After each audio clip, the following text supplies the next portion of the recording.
This is our first time back live. We may not have the choreography right quite yet, so please forgive us if there's some glitches. Madam Clerk. In accordance with the Open Public Meeting Act of the State of New Jersey, adequate notice of this work session regular meeting of the Franklin Township Council was made by the posting on the bulletin board in the municipal building and township website and electronically transmitted to the officially designated newspapers, indicating that this work session regular meeting would take place in the municipal building council chambers at 7 p.m. on Tuesday, April 12th, 2022. Thank you. I understand we have a Girl Scout that will lead us in the Pledge of Allegiance. Step up to the podium. You all stand for the Pledge of Allegiance and remain standing for the invocation by Councilman James Vassanella.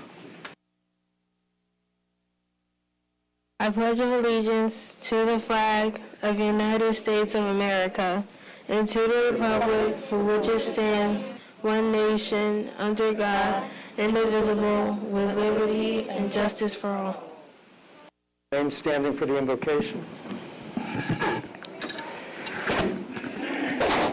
As we gather here today as members of the Township Council, we pray that we are ever mindful of opportunities to render our service to fellow citizens and to our community, keeping in mind always the enduring values of life, exerting our efforts in those areas and on those things upon which future generations of Franklin can build upon with confidence.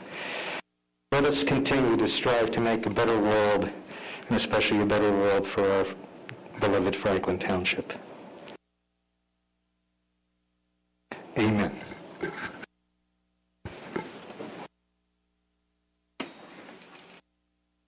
Madam Clerk, please call the roll. Councilman Barrison? Councilwoman Francois? Here. Mayor Kramer? Here. Councilman Onijapa? Here. Councilmember Potosnik? Present. Deputy Mayor Pruitt? Here. Councilwoman Udine? Here. Councilman Vassanella? Here. Councilman Wright? Here. And I'd like to take a moment to welcome Councilmember Potosnik and Councilwoman Udine's first in-person meeting. Poor Councilwoman Udine was sworn in a long time ago, but was in the middle of COVID, so this is the first time she's actually been in an in-person meeting. Hope you enjoy it. We have 3 proclamations tonight. First is for Girl Scout Week. Who has that proclamation? I have it. Okay, why don't we step up, and do the Girl Scouts want to come up and stand up here?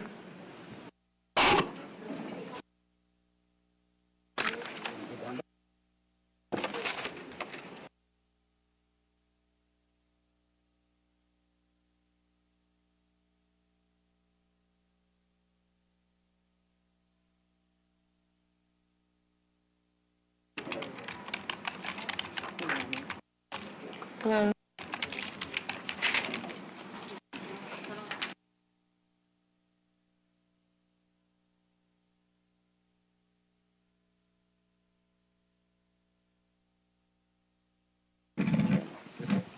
Yep.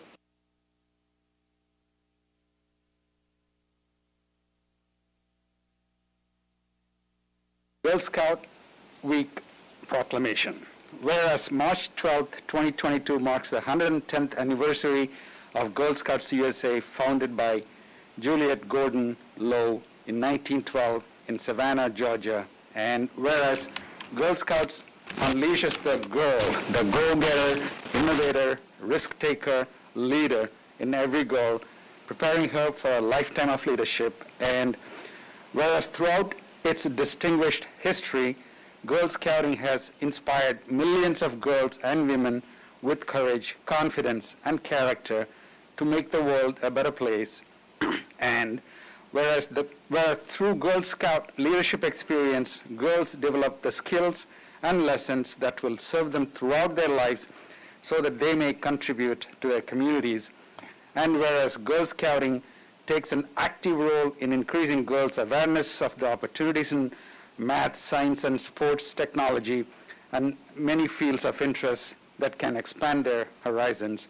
And whereas more than 3 million current Girl Scout members nationwide will be celebrating this American tradition and welcome girls from every background to join. And now therefore be it resolved that Philip Kramer, Mayor of the Township of Franklin, Somerset County, New Jersey, on behalf of the Township Council, do hereby applaud the commitment Girl Scouting has made to support leadership development of America's girls and proudly proclaim the week of March 7th through the 13th, 2022 as Girl Scout Week. Philip Kramer, Mayor. Signed.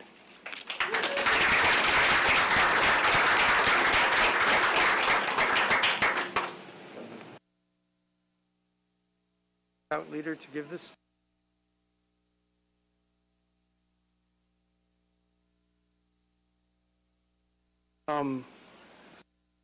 This is, as I remember how we used to do this is the part where I say something. And scouting is a very important part of our community.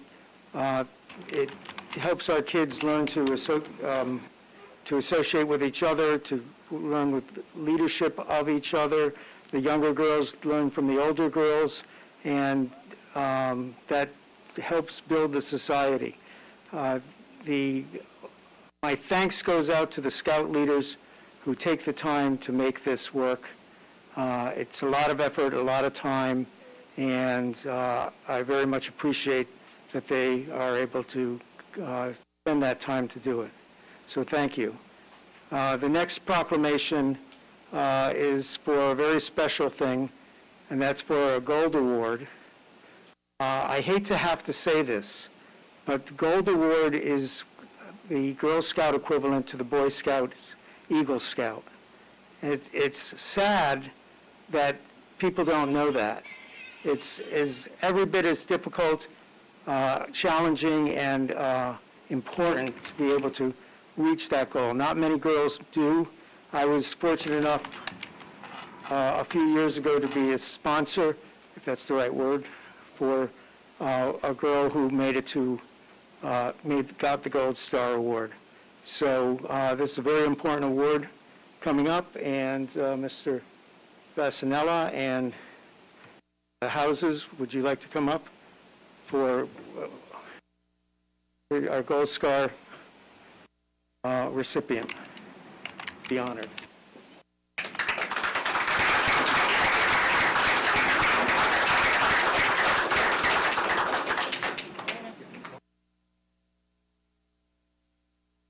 So this is truly a privilege. Like the mayor was saying, I think more and more people are learning about the significance of the Gold Award, and Ken, very good relating it to the accomplishments of getting an Eagle Scout Award acknowledgement.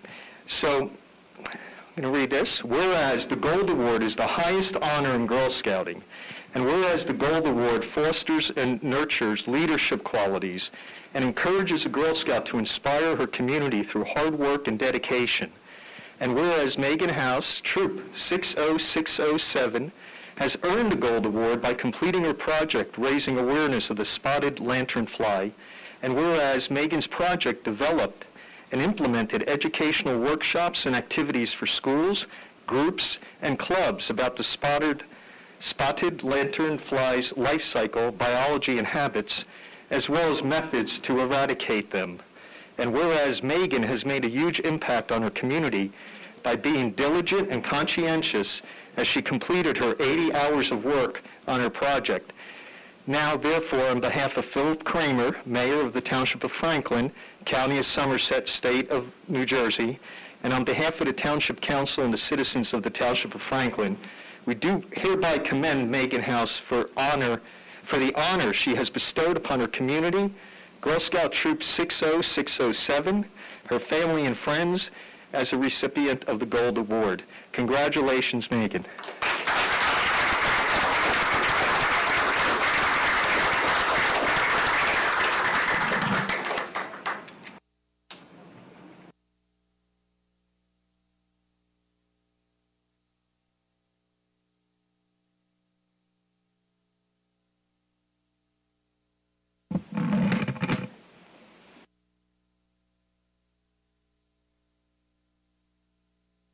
Smiling under this mask. Yes.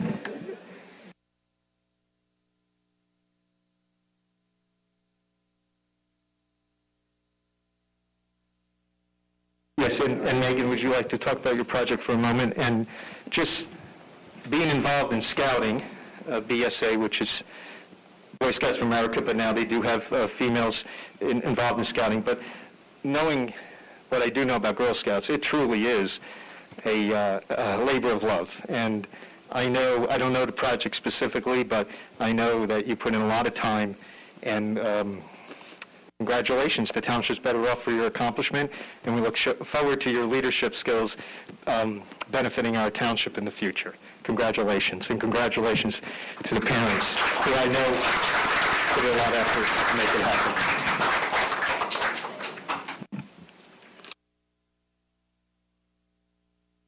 Hi, my name is Megan House, and I'm a junior at Franklin High School.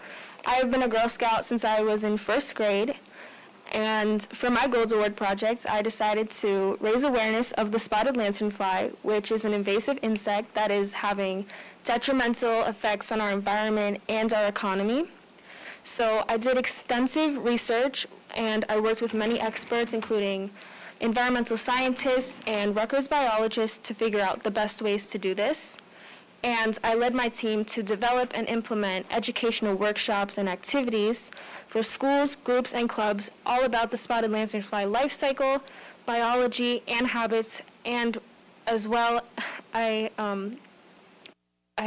came up with methods to eradicate them.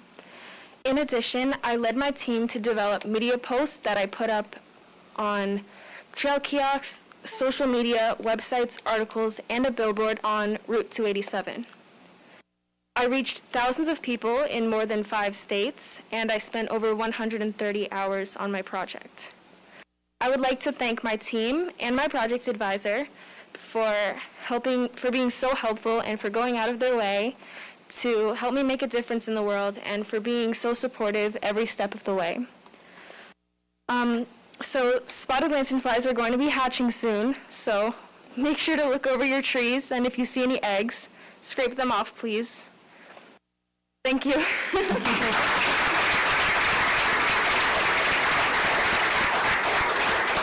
So Gold Awards don't happen without parents. The parents they're coaches, sometimes they're cracking a whip, sometimes they're just giving assurance to the applicant. The houses have been there for her, and I wonder if you have any words. All right,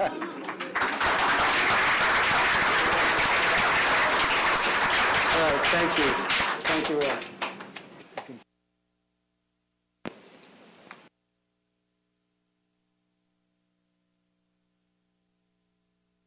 I'm gonna jump over here with a picture. Come on. Don't go nowhere. Now come over. Bunch it up.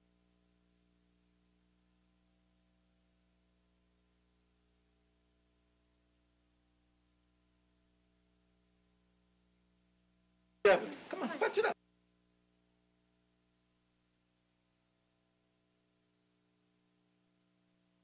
Munchkins, come on.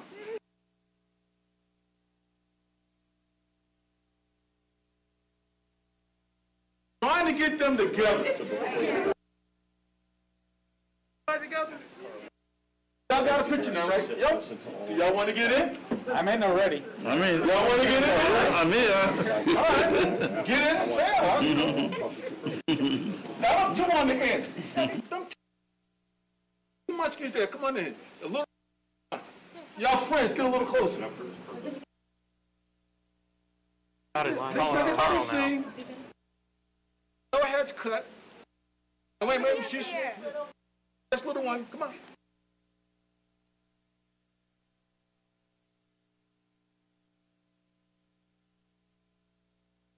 All right, brownies are hard. Okay? Okay, here we go. Here we go.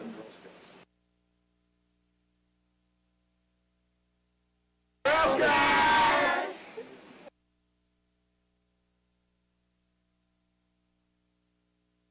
Okay, everybody good? Okay, everybody good? I will. Whatever. Makes sense. I deferred that because I know more about it, and it's I'll say status. I know that. I know, yeah. I know He's here, so he's going to correct come up us. in at least.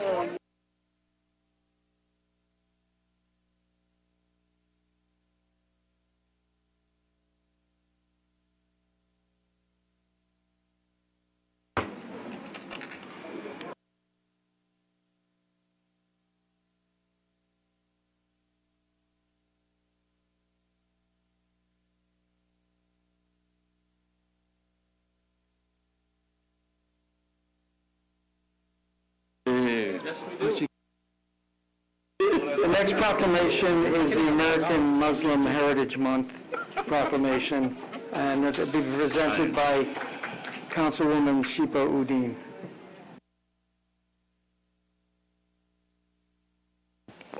Okay. Thank you, Mayor. Good evening, residents. Whereas freedom of religion holds the distinct as a cherished right and a foundational value upon which the laws and ethics of the United States are based, and whereas enriched by the unparalleled diversity of its residents, the Township of Franklin takes great pride in supporting individuals who express their religious freedom and is strengthened by the many varied cultural traditions of its diverse population, including those of American Muslims.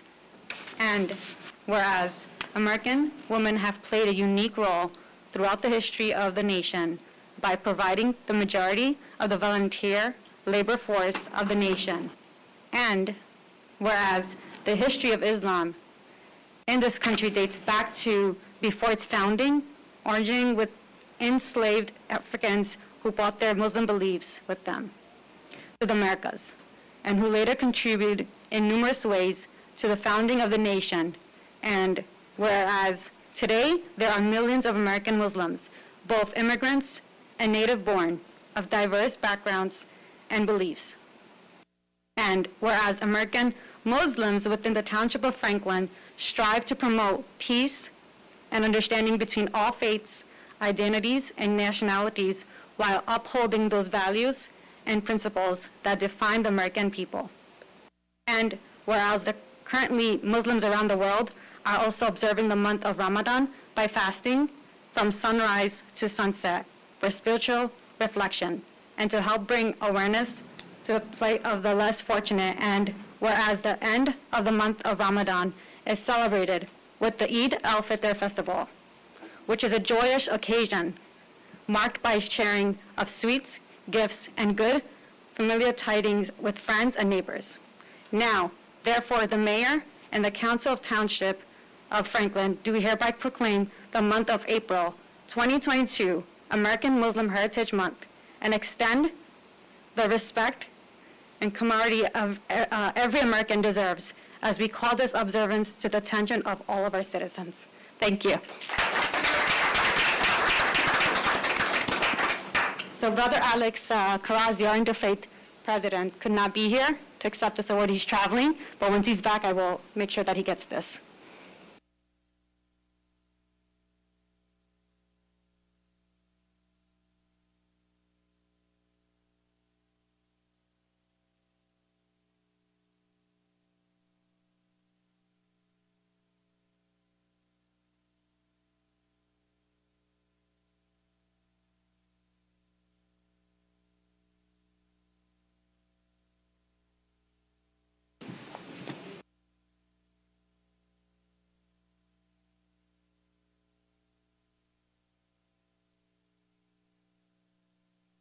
Okay, we're on to public discussion. Do I have a motion to open to the public? So moved. Second. Moved and seconded. All in favor of opening to the public, say aye. Aye. Opposed, say nay. Motion is carried. We are open to the public. Each person will have 5 minutes to speak. May only speak once, no yielding of time. Please state your name and address when you come up, and come up to the podium. I'm going to actually, one moment, I'm going to recognize Councilman Chase, if you wish to speak.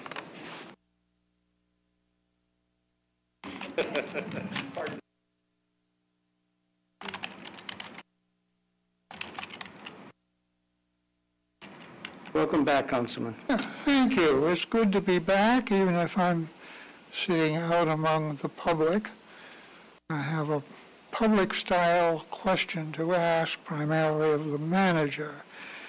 I had a call from the engineer from the Buddhist Vihara down Route 27, and he wants to know, why can't the new building there be hooked up to the water line? Is this because of the work being done at the pumping station that was supposed to be finished in January 2021? It is. I believe you have an email from Mr. Hauk, the Public Works Manager, in your inbox, Councilman. And I haven't been done all day today. I think he sent it yesterday, but also we've had discussions with the engineer from the Buddhist VAR about the issues that are related to them being able to design their sprinkler system, and where we're at on a timetable. Good. Thank you very much. You're welcome. I have other questions I could ask, but I think I've asked enough. Bet you still, The whole meeting? I bet you still have the manager's phone number in your cell phone. I guarantee you he has my phone number. It's one of the phone calls I usually look forward to.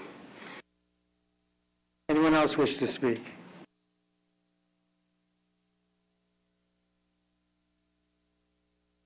Hi, my name is Janet Ratliff. I'm on 27 Cedar Grove Lane. I had some questions regarding 31 Cedar Grove Lane, which is directly next to me. I woke up the other morning to a bulldozer outside my bedroom window, leveling the, I guess, 10 acres or so there, and I'm just trying to get some information on what's going on. I've heard they're building townhouses, maybe. I haven't heard anything. I mean, maybe last year I received something in the mail, but I haven't. I'm just trying to find out what's going on, what the protocol is. I'm concerned about barriers and fencing. We have the Pro-Tech hockey that was built behind us. We have the kids constantly coming into our property from there. We've literally found them in my kid's treehouse, smoking weed, stealing stuff out of our shed. On the other side of us, Asian Church bought that lot. They're constantly on our property, literally found them picnicking on my property. They drive their cars across our lawn, taking pictures of my young daughter, and now I find out they're building 55, I think, townhouses, and just trying to find out what's going on and what kind of barrier I can get and whatever information I can get. Manager, are you aware of this? To be honest with you, Mr. Mayor, there's development in town that I don't keep tabs on every single lot that is being developed. I think that you need to contact the planning department, and Mr. Healy is the township planner, and he is also the senior zoning official for the town, and he would certainly be able to tell you what, I'm assuming it was the planning board, and I could probably, so I have former Councilman Chase, who sat on the planning board for many years, shaking his head no, so then I'm guessing that it's the Board of Adjustment that approved any site plans that would have been approved for that lot, and you would need to talk to Mr. Healy about that. Mr. Healy, so, do you have a pen? I can write it down. unfortunately, I don't. That's fine, I have paper, I have a whole big pad here. Okay, And I'm going to write it down for you right now. I also did ask the county, not the county, the town, they have no record of a land sale. I was down earlier today trying to find out when, the last record they have was back in 1987 that this, so they don't even have any information on this lot. And that's why Mr. Healy is the Director of Land Use, and I'm giving you his phone number, and I will mention the fact that you will be calling him. Okay, my name is Janet Ratliff again. I heard it, and here's his phone number. Mr. Manager, write my email address on there so she has a contact if for some reason. There you go, I'll give her my card. She can contact me, Mr. Mayor. Okay. That's fine. Here's my card, man. I didn't ask it, I'll bring it out to you. I have 5 minutes, and he's going. at this stage in the game, I don't know what the protocol is, but do I have any recourse? I mean, obviously, they're not going to stop building, but... Find out what's been approved and what's been... Okay, but is it typical that there is some kind of recourse? I don't know what notice you received. You said you received a notice. Whenever there's an application in front of a board, it gets a 200-foot notice is what it's called in all property owners. Right. 200 feet, that's probably what I do recall that, like maybe So I don't know what it ago. was, but you need to talk to Mr. Healy. That's his job, and he's the one who can tell you. But as far as recourse, if it's an approved plan, your recourse is to ensure that the property is developed in accordance with the approved plan. All right, but no changes as far as If it's fencing or approved, it's anything? approved. All right, thank you. Okay. Anyone else? Yes, sir.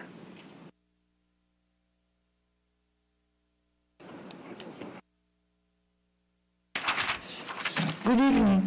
Good evening. It has been a long time, and it's good to see all of you, not on Zoom. Well, I know your name and address. Please say it. Okay. My name is J.S. Sabah, 146 Emerson Road. Tonight, I am going to be talking about the impact of all the policies and plans everywhere, particularly we're concerned about Franklin Township, is about environment and how we are planning, how we are passing laws or giving permits for places for what they do and what is impact of it on human being rather than how much money we make. Seeing this war going on in Ukraine, with these fascists attacking Ukraine the way they have done, but I've been thinking about this for past 80 years. All the wars, we have been involved, mostly we have been involved, and other people have been involved, has been about oil. It's all about oil. For 20 years we were in Middle East. Iraq, Syria, Lebanon, Libya, and the whole destruction of Middle East. And now the same thing is happening there. And not we have wars only that we are killing people directly, but at the same time our military is the largest polluter in the world that we have to engage. And rather talking about diplomacy, and I'm so happy to hear that President Biden constantly talking about diplomacy now, not about getting into war. But many people are drumming the war. So I am very concerned about that, but in the meantime I have heard a number of things are going on. For example, I hear that the building, the old Kmart, is going to be, is applying, I don't know how far it is, that they are doing a residential area. So you are destroying something to create something new that is also environmentally not sound. If you have 50 families living there, at least they'll have 2 cars, meaning 100 more cars coming to Eastern Avenue. And I have seen the congestion on Eastern Avenue now that I've never seen before at 10, 11 o'clock in the morning. Forget about it. It has taken me 25 minutes from my house to get to New Brunswick. Well, before it was about 5 minutes. Not before, but much earlier on, a few years ago. So I'm concerned about that. I'm concerned about, we had a discussion also, we had our community meeting, a discussion about aggregate energy, that you all suggested that we have other possibilities to have something even beside aggregate energy. But I've been waiting to get from you information about the alternatives to that. We cannot wait, as you see with all the floods and all the problems we have environmentally. We cannot wait to make decisions. And as we said in our meeting, I said, we are all members of this community and in Township, and we are all love the place, and we all need to work together. And we are willing to work together. None of us are wedded to anything. Personally, I take care of the environment as much as I can do personally, as all of you know. It's not about me. It's about the environment as a whole, and for these little ones that you just celebrated. It's their future. So I would like to get information about all the possibilities that you talk with us, are the alternatives so we can think about it, we can process it, and we can do the best we can do for the township. The last one that I wanted to talk about is, and this Kisby. I don't know how many of you know about Kisby Power Plant. It's going to be built in Woodbridge. This, and I sent you, by the way, for that, I sent everybody an email this afternoon about that and some information about that and dangers of that. Actually, this is a power plant that is expansion of another power plant in Woodbridge, and usually these are built in areas that are lowest income of the community are living there. And also, when they originally built the plant that is already there, and they promised to make park and all sorts of great areas, but they haven't done anything. The place is as a mess that it was before when they made the first power plant. Now they want to expand that. And number of townships like towns like Edison, Highland Park, and one of the towns in the north have already passed resolution, and they're fighting it. They have voted, against it, that they're going to fight it. And I would like us to be part of that. Because first of all, it's the environment. No matter who does what, where, all of us get it. But this is very close to us as well. Woodbridge is very close. Is it a power station or a pump station? No, it's a power station. It's not pump station, no. It's a power plant. Okay. It's called power plant. And they're waiting for the water permit. I think Charlie is here. I'm sure she's going. You can ask him for more information. But I send you three attachments to that documents, and I will hope that you see it, and maybe next time we can talk about it more. So I'm very happy that you're all of you here, and I'm planning as much as I can, promise to be back here and talk to you about the issues that are important. But I think the war and environment are the two things that we have to stop. We have to absolutely, all of us individually, commit to stop them. Thank you very much. Thank you. Anyone else? You don't have to wait for me to call on you. Just come on up to the mic.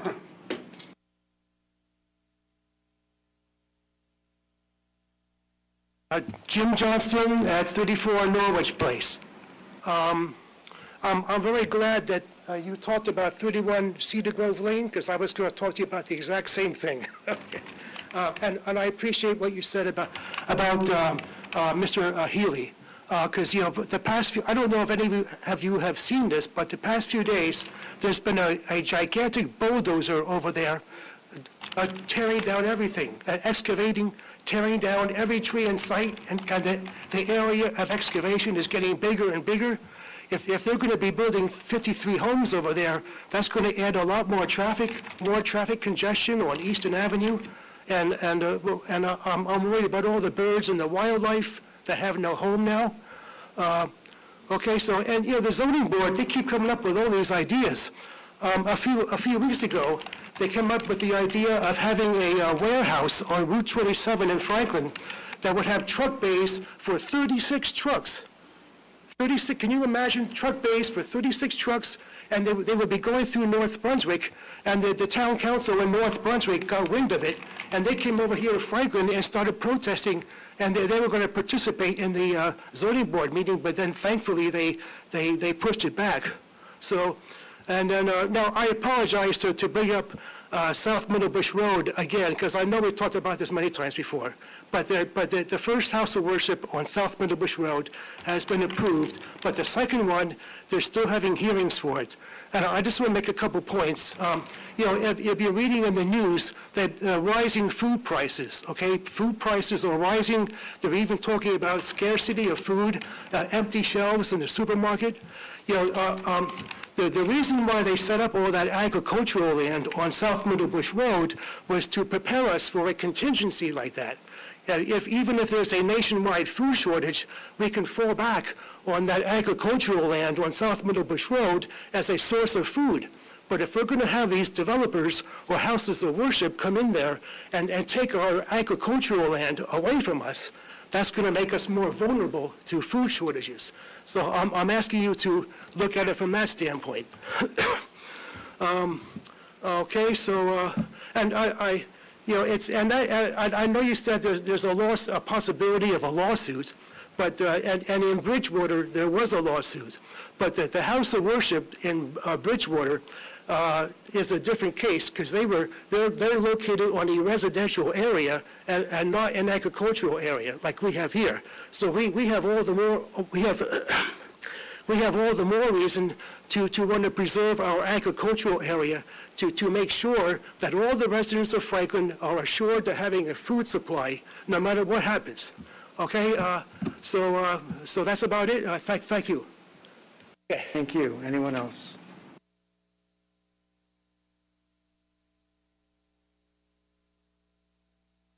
Good evening, Mayor and Council. Charlie Cradaville. I'm the Central Jersey organizer for Food and Water Watch. It's an honor and pleasure to speak to you today. I did want to... Address, please. I live in New Brunswick. Our organization's in downtown New Brunswick. I wanted to follow up on one of the prior speakers brought up a real serious cause for concern. For many reasons, the proposal to build a new gas-fired power plant in the Caseby section of Woodbridge is something that we should all take an interest in and oppose vigorously. I know, Mayor and Council, that you've all acknowledged the climate crisis we're in, and adding more greenhouse gases to the atmosphere is only going to make it worse. This is a serious issue, and as Montague mentioned, the Borough of Highland Park, the Township of Edison, and the City of Hoboken have all passed municipal resolutions calling on Governor Murphy and his administration to reject the plans for the power plant.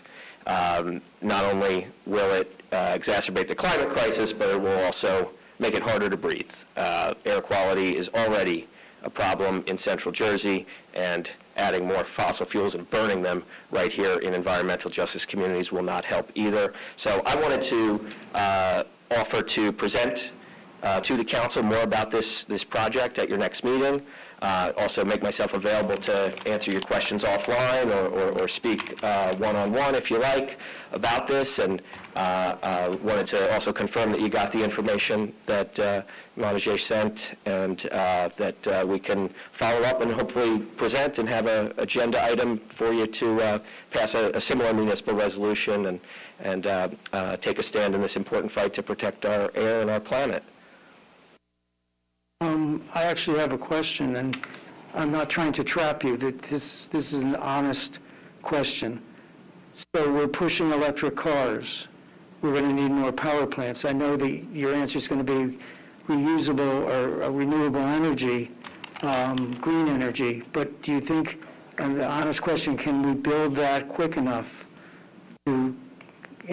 Absolutely, we have the technology. What we need is the political will. It's really a choice that our decision makers are going to be making in the next few years, and if we double down on fossil fuels and build more of that, that's what we'll be locked into to meet that coming change. And we really shouldn't. That would be a mistake we'll regret for generations to come. Okay, thank you. Thank you. Anyone else wishing to speak?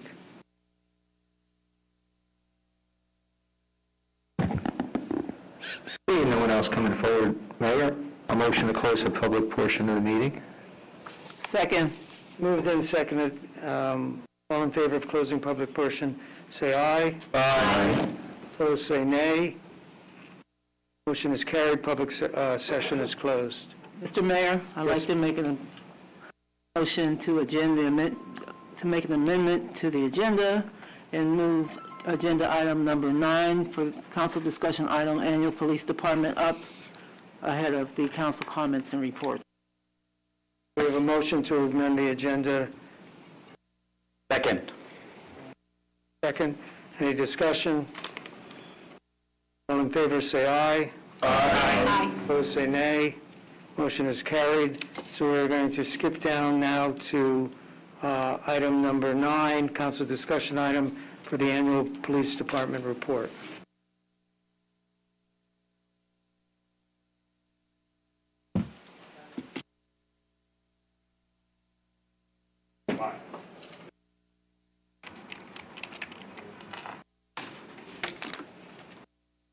It should.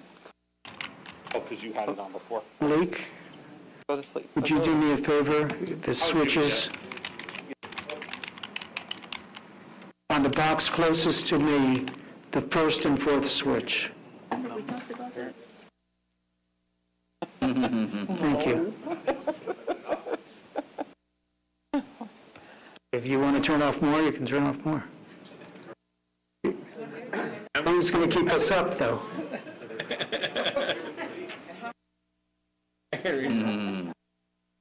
Yeah, that's good. Okay, thank you. That way you have light. Okay, thank you. Deputy, Director. Oh. Tell me when. I'm good? Ready? We're ready. All right.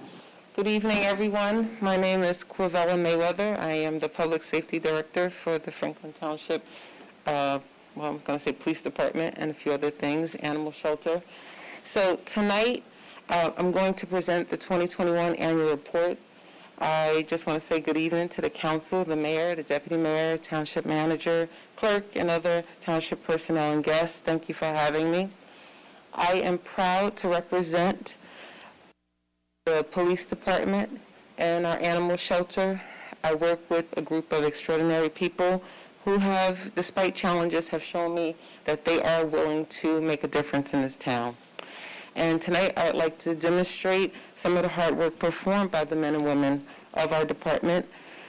Interesting enough, this week marks my second-year anniversary being Public Safety Director. We did not time it this way, but it fell right in line. It's perfect.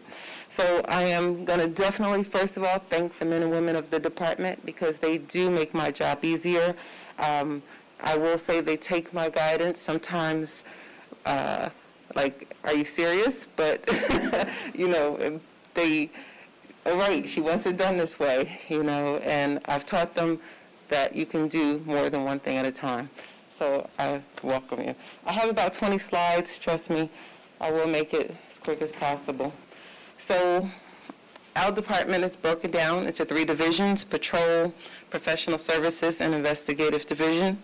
Those are the different departments that comprise the entire police department. The command staff consists of 3 captains and 5 lieutenants. They run the day-to-day operations of the department, and I will say that they are definitely strong men and women, and I have 1 woman in the command staff. I'm looking to change that one day, but they do a very, very good job running the department. We have 18 sergeants. We are finally full staff with sergeants. Well, actually, we were full staff last year. 1 retired, and we backfilled another sergeant. So we're back to full staff with supervision, which is a very key component of managing law enforcement personnel. Currently, we have 6 patrol squads. Now, when I came, one of my goals was to have 6 squads containing 2 sergeants and 9 officers. Presently, each squad has a lieutenant, has 2 sergeants, and 4 out of the 6 squads have 8 officers. So our goal, you'll see in the next slide when I discuss staffing, is to fill the TL, table of organization, and to finally have 9 officers, 2 sergeants, a lieutenant on patrol for each squad. What that does is if everyone comes to work, and if I have no one sick or injured, that means we have approximately 10 cars on the road at one time. During overlap, we can have as many as 20 to 25 cars on the road. So that is my goal, which would mean more targeted law enforcement areas, more traffic enforcement, more everything. Right now, our staffing, last year, you'll see the highlighted numbers. We were down a couple of people in different areas. We have filled those vacancies. Right now, I only have 7 police officer vacancies, which is good from where I started over a year ago. And we're presently working on those too. So those will be filled this year. Overtime and comp time, you'll see from 2019 to 2020 to 2021, how that has decreased. Obviously, 2021, we had a little more movement in the world, So that increased our overtime with certain activities going on in town, but still, I think we're at remarkable low numbers as we monitor and keep everyone accountable with overtime and comp time.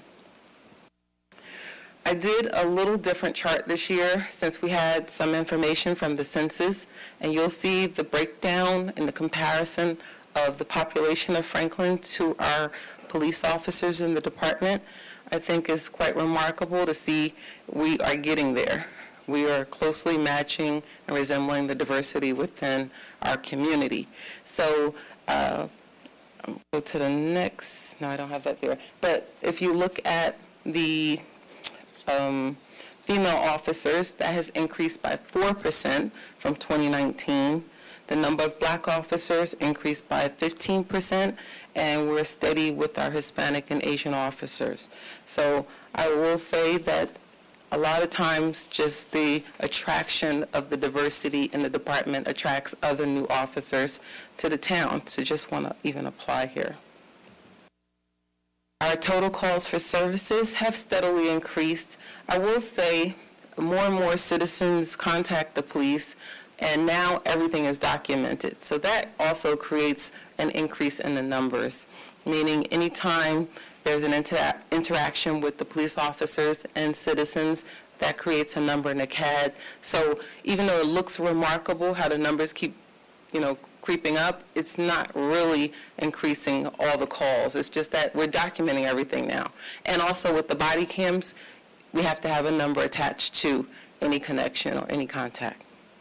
So I expect next year the numbers to go up even higher. Patrol activity, though, is still increased. So this shows our true increase in the contact that we have. So if you see, we know what happened in 2020, went down slightly. Definitely 2019, a lot of things went down, but we're back up, I would say, to where we should be. Traffic enforcement detail is up 67%. And just as, things were closed, we were doing more security checks, mall checks to keep the officers engaged in the community and making sure people were where they should be during COVID quarantine. Now we're doing other things, i.e. traffic enforcement. This is a heat map. It shows where our officers actually work, and this is for the year. So I just want to show you the difference between officer-initiated activities and citizen-generated. So that means officers doing proactive work versus officers responding to 911 calls and being called to a location. So the majority of our work, probably 67 to 70%, is citizen-generated. Motor vehicle crashes and fatalities, you'll see crashes are up from last year. Obviously, we know why, but they're still down from 2019, where it was almost 700 difference. Fatal crashes are up. I can say definitely one of the things that I would like to get through to our citizens, drivers, visitors, is to slow down. Slow down and pay attention. This is why we do a lot of distracted driver campaigns. You'll see our sign out in front of Town Hall reminding people, put down your phone, pay attention when you're driving. It's just now we have so many more distractions. DWI arrests and crashes are also up. Just so you know, Franklin Township is one of the leaders in DWI arrests in the state of New Jersey, and we receive grants to do DWI arrests and enforcement. Excuse me, Director? Yes. Over here, I'm sorry, Councilman Bassanella. Yes. Just because you're on that slide, I wanted to ask a question for clarity on the previous slide. Mm-hmm.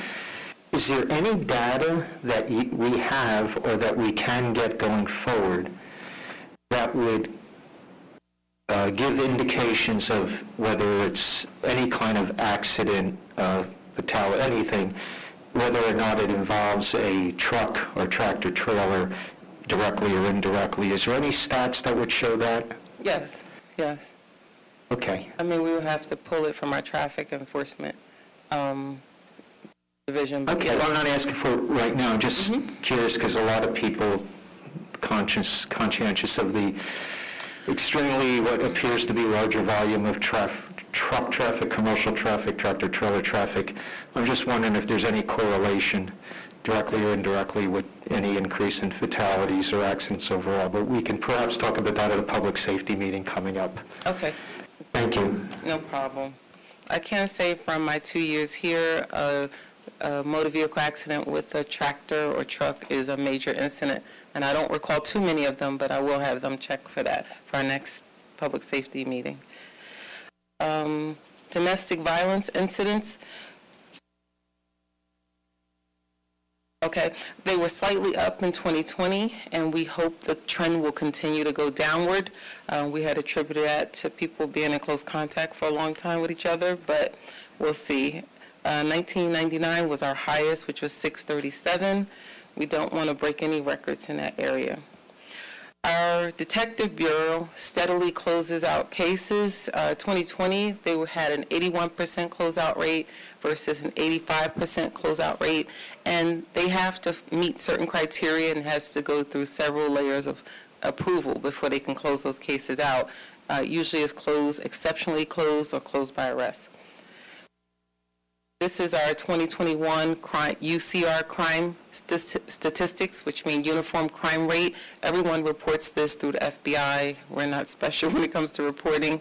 We post this on our website as well. As you can see, it may be a little difficult to see from where you are, but the green, those are areas where we are down. The red, we're slightly up. And a large increase, usually because the number is so small, like we had 3 1 year and then 14 the next. So that makes it a large percentage. But as you can see, overall, we are down approximately 12% in the total crimes reported. Here's a snapshot of our violent crime, UCR crimes. So out of that section that I just showed you, these are the more violent crimes. And 2021, we had a downward trend. I will say this, during the 90s and the early 2000s, you'll see we were more than double what we are now. Here is another heat map, which shows you where these incidents are occurring. And everything, I will say this, is happening everywhere. And I will give you smaller bits and pieces so you can see that it's more spread out in every area of our town. Area 1, Area 2, Area 3, Area 4, 5, and 5. So one of the things that we use these maps for when we're analyzing trends and things that's going on within the town, we don't want to see a lot of clusters of the same things. And if we do, usually, you'll see those small clusters where things happen. It's like our car burglary rashes that we have. And I will say this, our Detective Bureau, our officers, are, they work diligently to bounce back from that. So it's not an ongoing trend. It'll be little spurts when, I must say, people come into our town and try and take advantage of certain things. Firearms recovered. I can tell you that Franklin Township Police, we're doing our share to remove guns from our community. Most guns that we recover, they are found on people. Our Community Relations Bureau, as you know, that was one of our projects when we launched the Bureau on Hamilton Street. I can tell you they never cease to amaze me. This is not just Captain Hebon and Sergeant Leah. They actually entertain other officers coming into the Bureau. They listen to them about their new projects that they want to come out with. That's how we have Franklin Fit. We have Franklin Can. That came from a citizen's idea. So we're very open to and welcome to suggestions about activities if we can pull it off. A lot of times I will go to the town manager with an idea and he'll give me enough questions that I say, well, I tried. But we are. And there's more upcoming events, and with the town opening up, you expect to see us all over the place. New activities coming this year, more car seat checks, because we kind of laid back on that due to COVID. Q-HIT survey, we're integrating that with our CAD system. Chaplain program, a driver's ed program with Piscataway High School, where myself and Captain Hebon and Sergeant Wilson were going to go into the school and talk to the students about safe traffic stops, about what they should and should not do during traffic stops. And trust me, the body cam footage that we have is very helpful, because I already have a lot of examples to show the kids. You know, we're going to redact pictures and things like that, what you should and should not do. Station House Adjustment Program, which the high school is very interested in. Dr. Ravalli and Orville Wilson is just one step to keep our kids out of the criminal justice system. Hopefully that interaction will prevent future ones. My Brother's Keeper, we are engaged with them. We're halfway through the training. They go through a deep training and vetting system because they want every program to be the same, but that finally kicked off. We have the Tradesman program, which sold out. I'm going to say sold out. People filled all the slots for that program. They're going to go in, learn how to make things, carpentry, and that's going to be run by one of our sergeants. And finally, we hope to kick off National Night Out. We tried 2 years in a row. We could not due to COVID, but we want to participate in that as well. And that is it. The entire department is on the move, and we will post any upcoming traffic initiatives or CRB events and programs on our website, the new Township website, Facebook, and Instagram. So again, I'd like to thank you for your support, and if you have any questions, more than willing to answer. Any questions? I have a rather a comment. I have a question. Well, I will defer to the Right Honorable Council for a question. So on one of your slides, you had park, walk, and talk up 111%. What is park, walk, and talk? What is that? So park, walk, and talk is when the officers have to get out of their vehicles, park them, and walk and talk to the citizens, the store owners. We don't want them just roving around. Since we don't really have a beat to walk, they have to go to the strip malls, the parks, anywhere in town where people are out and about. That's different than community policing. Well, it's all community policing. So community policing, Community Relations Bureau does not just happen on Hamilton Street with my 4 officers. It's everyone. They're required to do it. 7%, that's good. Thank you. Yes. Question. Deputy Mayor? So one, I just wanted to kind of highlight the heat map much for including them. I know since I got onto public safety, I was just like, I really want a heat map, and it's really great to see it because I think it's really important for us to be able to visualize what's happening across the township, and obviously for your purposes to plan patrols accordingly, but for people to understand what's going on in their town, and I think that's a really important first step in preventing crime is an awareness of what's happening and where it's happening. And I do want to point out, obviously, there was one section that was really lit up, but I do want to point out it's the most densely populated section. Correct. So it isn't necessarily indicative of a problem. It's indicative of there's just more people. And the dots are very small. I mean, the things that are happening right there, they're not the violent crimes. Right. Those maps included all of the crimes. So it could be simple assault. It could be a car burglary. Those were not violent crimes against people. So I definitely wanted to kind of uplift that, and obviously thank you. We did go over this in a public safety meeting, so this is an encore presentation. Some of my colleagues that were in on it, but I think it's really important for us to be transparent about what's going on in our town and how we handle policing, and I thank you so much for giving us an annual presentation. Thank you. Any other questions? Credit to your great work and the great work of your department. Yes, thank you. Hi, I just want to know if someone's interested to attend one of your programs, do they just go to the Franklin Township website? Yes. Is that the location? The Franklin Township website, or they can contact the police department. The Community Relations Bureau is kind of the hub for scheduling everything. They can go through them. It's really easy. If you call the main number in the police department, the sergeant at the desk will also guide you through. or even my office. My assistant can as well. May I have a comment, please? Congratulations on an excellent leadership role that you're providing to the officers and the PD here in the township. I was most interested on the diversity chart that you put up, Director. As you know, that's one of my priorities to work on that. And I see that the line on the Asian police officers, it's 0.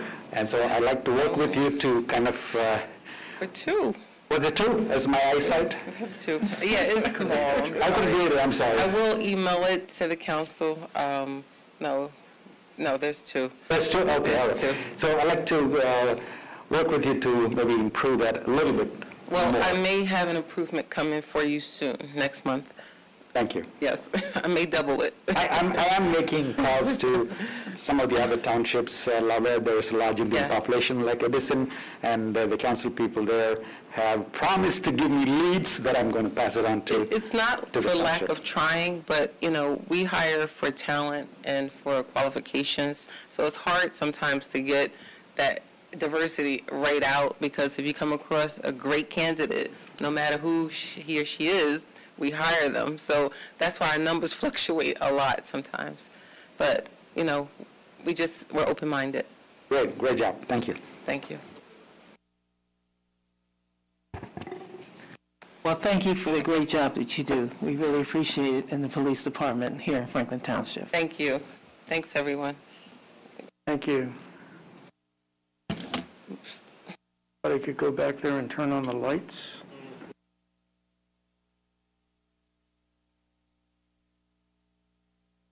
Oh, because they're going to trip on it?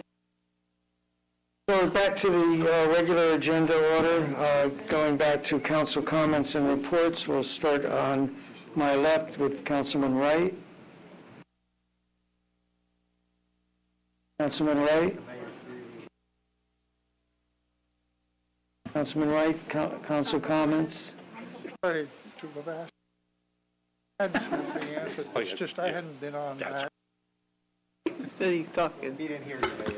Yeah, I'm sorry. Our councilwoman at large, Ms. Francois, she saw my pen and she realized it had a funeral home name on it, so she brought it back. Crook. What I have here is kind of quick, just to go through it. Our redevelopment agency here in town is run by RPM. They're a major contractor. And our councilman at large, Ms. Kimberly Francois, she is our chairman. Chairwoman, I'm sorry. Chairwoman, I'm sorry. And we've done a lot, and we're moving along. But I would just like to say,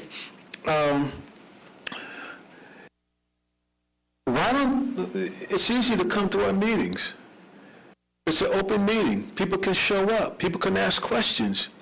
But usually, all we have is just us commissioners. And this is something that affects everyone. This has been going on since the year 2000. So you need to know about what we're doing and how we're doing it. So come out to our meeting if you want to know about what we're doing. Now, on to some good stuff. Every 4 years, I come up with a project. And that project involves everyone. The last time it was sidewalks. And it proved a worthy project because it protects kids. It protects grown-ups walking in the street. Well, this year, my big project is to make roads safer. Now, I'm not talking about, paving the roads or anything like that. I'm talking about things that will make them safer and that you, the driver, will pay attention to the roads. From blinking lights to better traffic striping to better guardrails. My house, I was given a 50 by 100 street. It was unpaved. And I believe the police were chasing this suspect. And he ran through my backyard because there was nothing there to stop him. So he blew through the backyard, and the only reason he stopped was he hit a manhole cover, a drainage, and that broke his front axle, so he just went limping along and they caught him. But it woke me up to one thing. If they can fly through my backyard, they can do it to anybody else. So what the police did was they came and they put one of those yellow signs, yellow and black signs that pointed this way. So it lets you know it's either this way or that way. You can't go straight. They even put a guardrail behind the sign. And there's one on the other side in which the car came through. That was important. You don't see it. People don't, it's not something that you would eyeball if you were just driving along, but it makes the road safer. Now, I'm talking from speed humps to fixing the corners to straightaways to trash and trees so you can't see around the roadway, the bushes. I'm talking about corners where the cars might be lined up so you can't see around the corner. But some of that stuff we can move, some of that stuff we can't. So understand that. Some things you can make noise on, but we can't do anything about it because it's legal. Our township manager will tell you, hey, Carl, you can't do anything about that because it's by state statute. These roads are set up this way. So roads that we can do something on, we're going to try it. And I got council members here that I got to deal with. I got the audience out there that I have to deal with, my fellow residents. So it's going to take a little bit for me to get it over with. People always say, Carl, they're speeding down my block, and I keep asking them, do you think they're speeding down your block, or do you know for sure? Are they going 60 miles per hour, or are you just seeing them, no, excuse me, are they going 20 miles per hour, but you're thinking they're going 60 miles per hour? We got to work on that. But that's one of my big projects. I'm on public safety, so again, I get to sit in the meeting with 3 other council members, and we can go over this. It's called traffic control, and that's a big puppy of mine this year. Now, on to something else. We have a tricky tray. The Somerset County Action Program, tricky tray. This year, we're trying to raise money, as every year, for the youth in town. And what I would like you to know is on Wednesday, April the 20th, 2020, at the Imperial, at 1714 Eastern Avenue in Somerset. The doors are open at 6 p.m. And tickets are only $40. Hundreds of prizes to give away. We'll play the last man standing. Trust me, I don't know what it is, but everyone else might well, because I've never seen that done. Multiple cash prizes. And again, it's to raise money for a very good program, nursery schools, things of that nature.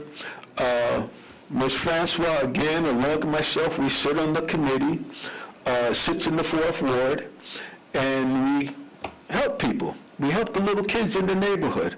Daycare, which is most important because that gives them a head start in school. We know about nursery school, kindergarten. We want to give them a bump up. And that's something that I really want to do. So, go to our website if you want to go online and, of course, order your ticket. It's www.everbright, eventbrite.com/SCAP-first annual Tricky Tray tickets -218643 06717. Everyone remember that, I know. I feel ashamed about doing it that way. But go to our SCAP and learn all about it. Our telephone number is 201-486-2038, and they'll tell you all about it, how to get there, what's going on, what you can do, what you can donate, food and things of that nature, clothing, books, we'll take anything. So that's the Tricky Trade from Somerset Community Action Program. The next little thing is near and dear to my heart. Juneteenth, and it's coming up. The Somerset County Black Democratic Caucus is sponsoring Juneteenth parade and celebration. This event is from 11 a.m. until 4 p.m. on Saturday this year, beginning at Pine Grove Elementary School and culminating at Neiman Park Williams Park. And what we want to do is everybody, I want to see everybody come to the parade. I want big ones, small ones, rounds ones, skinny ones. I want everybody to come to the parade. But more importantly, I want you in the parade. So what we're going to do is we're going to send this out to every organization in town requesting your participation. I sent this to the superintendent of schools, and I said, you know what, listen, I want your band. And he says, well, Carl, I can't give you the band. You got to go to the principal of the high school and ask him. Well, quickly he made the phone call. He got back to me, this, that, and the other, and I got a band. Okay. Now, do I get the whole band? I don't know, but I got a band. Now, what's next to that? Pop Warner football. What's next to that? I got to get all my little baseball, and baseball started, so I'm going to get all my little leaguers in there for the parade. I want the police in my parade. I want everyone. We put letters out to the fire departments, community and all. I want them in the parade. Boy Scouts and Girl Scouts. Now, you saw the Girl Scouts here, okay? And I put a little memo out there for them. We want the churches involved. We want everybody to come to the parade. Now, when you get to Neiman Williams Park, we're going to have prizes, we're going to have kids' youth games, we're going to have dance competitions, we're going to have vendors, and yes, the band gets to show itself. I put out a notice to New Brunswick's band, see if they can come and we can have a band off, you know. You play your thing, I play mine. We're looking for the showmobile, but Somerset County, they chucked their showmobile. It's been used so many times and they can't use it anymore, so they chucked it. They bought a new one, and I've been talking to the county about making sure, hey, listen, we need a showmobile.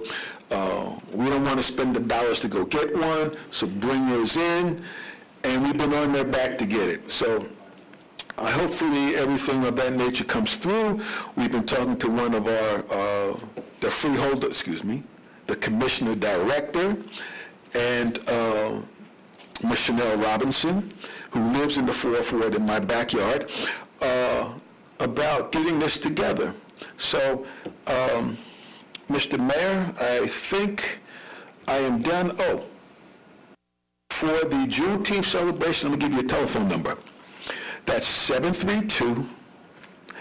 732-762-4579. Again, 732-762-4579.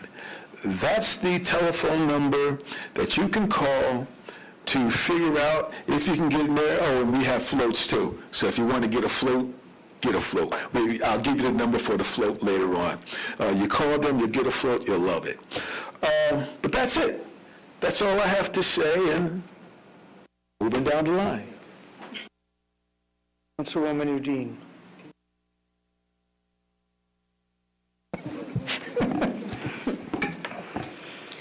April's been a month of a lot of activities and events that I've attended. The first one was for the HRC and the Interfaith community hosted the second annual Ramadan lighting ceremony at the gazebo. It was a really nice event with our Franklin Township elected officials. We had people from the Somerset County, Chanel Robinson, Malini. We also had our Sheriff Department and then Franklin Township Police Department show up. So it was pretty nice to see everyone there. I also attended an event in Saddlebrook called for WAFA, Women and Family Ascending Association. I was invited on behalf of the Muslim American Law Enforcement Association, and I received an award for public service, and it was a nice event to see a lot of officials from various counties attend that. I was also at the Franklin Food Bank opening ceremony, and it was nice to see the new location. I am also an ambassador, and I always recommend that, we need to donate and help our neighbors in need. It's very important. This recently, I was also at the Franklin Township Bunny Bonanza. I could not take a picture with the Mr. and Mrs. Bunny. The kids beat me to it. But it was nice to see our gatherings of residents take the opportunity and attend these events in person. And last but not least, I was also just over on Saturday, I did attend an Eid community group that was hosted in a grand iftar party at the Saddlebrook Marriott. And it was for elected officials, again, throughout New Jersey, reviewing some of the 4 mosques that put together this event, and just a very nice gathering for interfaith. So it's been a busy month of April so far, and just today we had a public works meeting, and I know some of my council peers will provide their updates, but there's one that particularly I wanted to talk about was the gazebo lights. And as we are using the gazebo much more now for a lot of our events, which is very nice to see that it's being in use, there is another upcoming work that's being done at the gazebo with the stage lights. So how we have it in the summertime where there's been a lot of light featured on the gazebo. Now we're going to have stage lights that are going to kind of shoot through the audience as well as the concert that's happening. So that's going to be very nice. And then also what the plan is to redo the gazebo sides with more flowers and the pollinator garden. So there's more butterflies, and there's a lot more work that's coming up. So it's going to really enhance the gazebo from what it is today. I mean, it's already beautiful, but it's going to just step up that to make it even more beautiful. So that's all I had in my report, Mayor. Thank you. Thank you, Councilwoman. Councilman James Vassanella. Thank you, Mayor. I have a bunch of things. I'll try to be quick. First of all, it's great to be back, and it's a little different, but it's great. And I want to thank, I see both our local media outlets and Miss Abit, they're both here tonight, and I want to thank them for being out there. Obviously, recently has not been as bad, but that first year especially, being out there helping the town, help the community as a vital link of communication and forums for information and discussion. So thank you to our local media. I want to also, again, acknowledge the work done by Megan House. That really is an accomplishment that anybody who's ever been involved realizes the amount of work. Although I think it said 80 hours required, I think she mentioned she put in 120 or 130, and I wouldn't be surprised if it probably was a lot more than that. So again, congratulations. A couple of things were mentioned by the public real quick. For anybody ever wondering about a application site plan that's been approved either by zoning or planning, the respective parts of it that they get involved with. Those meetings are archived on our township website. I think the woman who was here earlier asking about a particular project on Cedar Grove isn't here, but any member of the public, you do need to know what meeting. There's agendas on our website of every meeting, at least for the last several years. So if you're ever wondering whether you like a plan or not, or wondering the details, you can always go back and watch. They get a little long and technical, but that's something we put into play many years ago. I think Mayor Kramer, myself, and a few others were instrumental in getting that. So hopefully the public can utilize that if they have any questions about how a project came to be. I just wanted to make sure everybody was aware of that. The other mention, I think Ms. Saba, there was a few people from the public. The only other one I'm going to reference now is Ms. Saba, who lives in my ward and I know is a dedicated servant of the community and especially in the areas of in the environment and quality of life. We had a discussion about a lot of issues going on in town and are in the process of sharing information. She's already started, and I told her I'd be sharing information with her concerning the different options that we could do, not just through energy aggregation, but other options to curtail our use of fossil fuels and try to, in a practical manner, utilize as much renewable energy as possible. But I look forward to that, her commitment and the ongoing discussion relevant to that. Real quickly, Councilman Wright mentioned one of his pet peeves or projects that he's going to be focused on this year, and I look forward to that as him and I represent the most densely populated and probably most heavily traveled part of Franklin Township, being Ward 4 and 5, and I've been picking away at it for years, a lot with the help of Mr. Vornlocker and others. I know Carl and other council people have, but I look forward to joining him and really making this the year now that we're kind of out of somewhat of the things that bogged us down with COVID, and get extremely proactive because we want our streets safe in every way, especially as it has to do with, unfortunately, what is a lot of accidents and a lot of reckless driving of sorts. So I look forward to helping implement some of those initiatives he was talking about and some others we've been mulling around for years.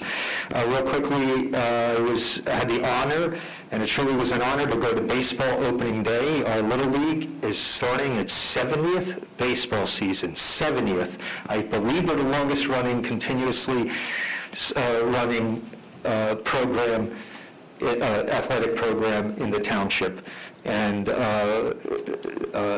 both our media outlets were there. We were honored to have Sparky Lyle, who ironically was a pitching hero for anybody who knows baseball. In the same 1970s, the same time I was pitching on the fields of our Little League. So it was quite an honor for myself, truly, and for all the people who came out there. So please support that in any way. And then if you know any youth interested in playing, please, they have spring and fall baseball.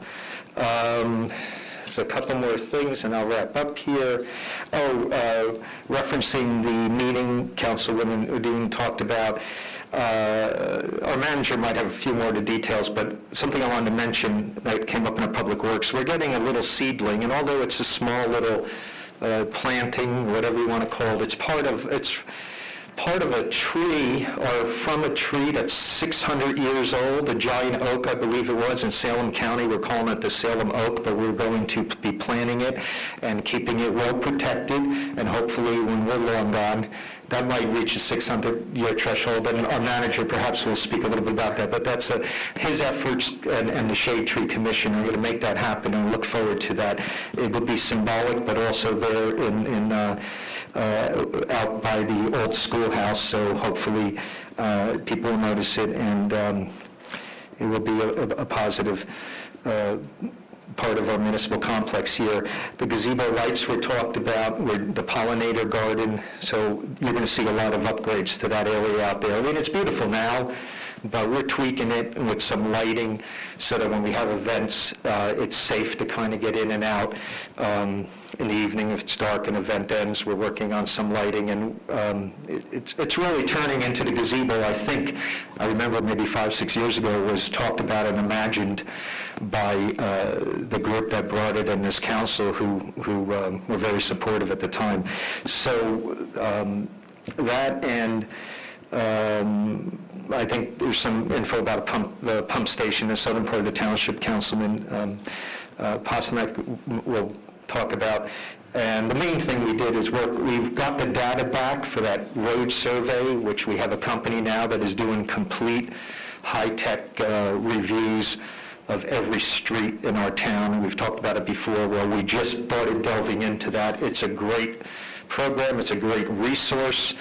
It's showing us we got a little bit to catch up on, and we're going to go back to the drawing board with that information, which really changes dramatically our capability to predict and foresee information. We always collected information, but now we have even more, which will help us, I'm going to say, get back up to date where we need to with that. So we'll be bringing that forward in upcoming public work meetings as we get a consensus on the list of streets and other public work upgrades we're going to do. I notice on the list, I'll mention 1 Cuzit Street is getting a long-awaited paving after, I believe, years of infrastructure below ground being upgraded, and we're awarding a contract for that to finally be paved. It's a major street that connects Hamilton and 27 there, so I know the folks down there will look forward to getting that done.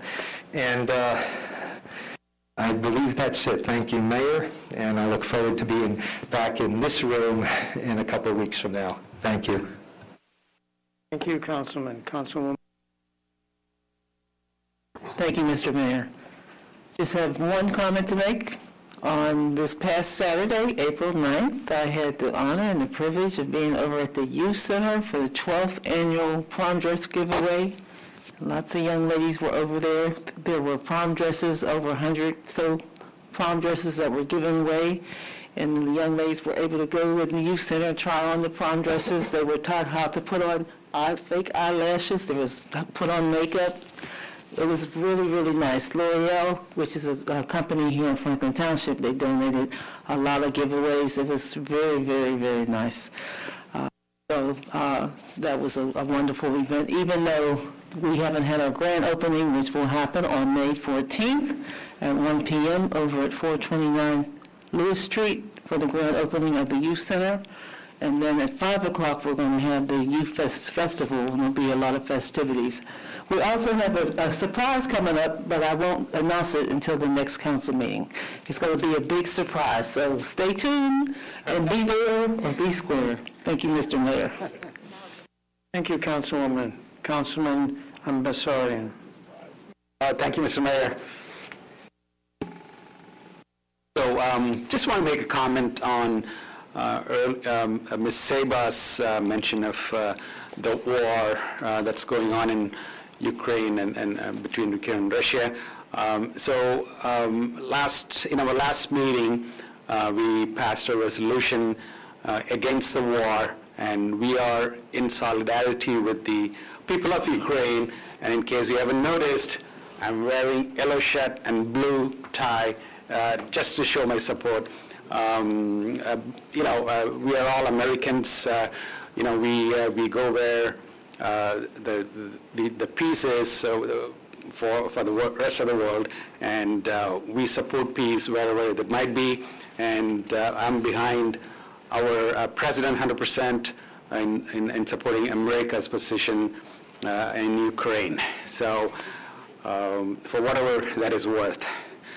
Last couple of weeks, I've been busy.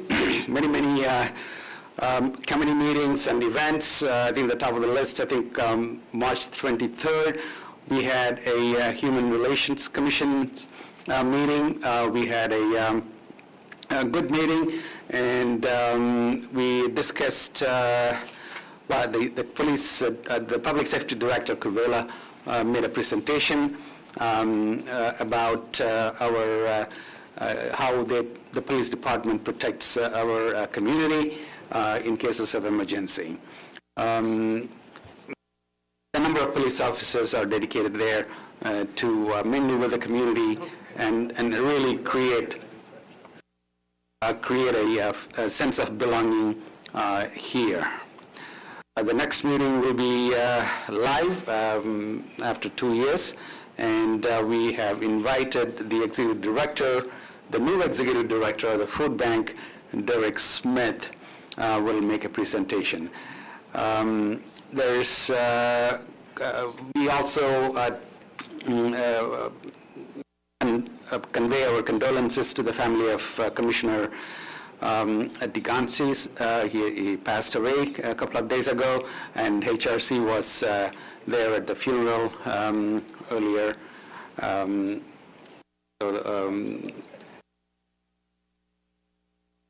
I think that's about the HRC. Another couple of events that we attended, Councilman Dean already mentioned about the Franklin Food Bank, a Client Choice Program that was inaugurated on March 27th. That was a good event, and it's getting a lot of good press, and it's a great thing for the food bank clients, where they actually feel that they are in a grocery shop, shopping for their food items, as opposed to getting a bag full of stuff that somebody else assigns them. On the 28th, we had the financial oversight meeting. We discussed some budget items that's going to be posted later on. And then the 29th, there was an economic development meeting where we were updated on the number of cannabis business applications that are coming into town. And I think one of the things that the director told us about the inquiries on development. I think there was quite a spirited discussion about overdevelopment in the township and how we should restrict the development projects. I think they gave us an idea of how many projects they get calls on and how it is filtered and advised, counseled, and of the 10 applications that come to them, they say that maybe one or two get passed on. So they have a rigorous process, but their doors are always open for anybody to call them and work with them. But they do a good job of qualifying those projects for further consideration. On April 5th, we had a Sewerage Authority board meeting. One of the things that the executive director said was that the revenue and expense calculations and the forecast are right on the money. So we are very happy that the staff is managing the process very well and very closely. And I think the executive director, as a part of the assemblyman's job, he's visiting Ireland along with the governor very soon on some sort of a trade mission. Happy to report that the first in-person meeting that I attended from our Franklin, organized by Franklin Chamber of Commerce. It was at Venus Jewelers.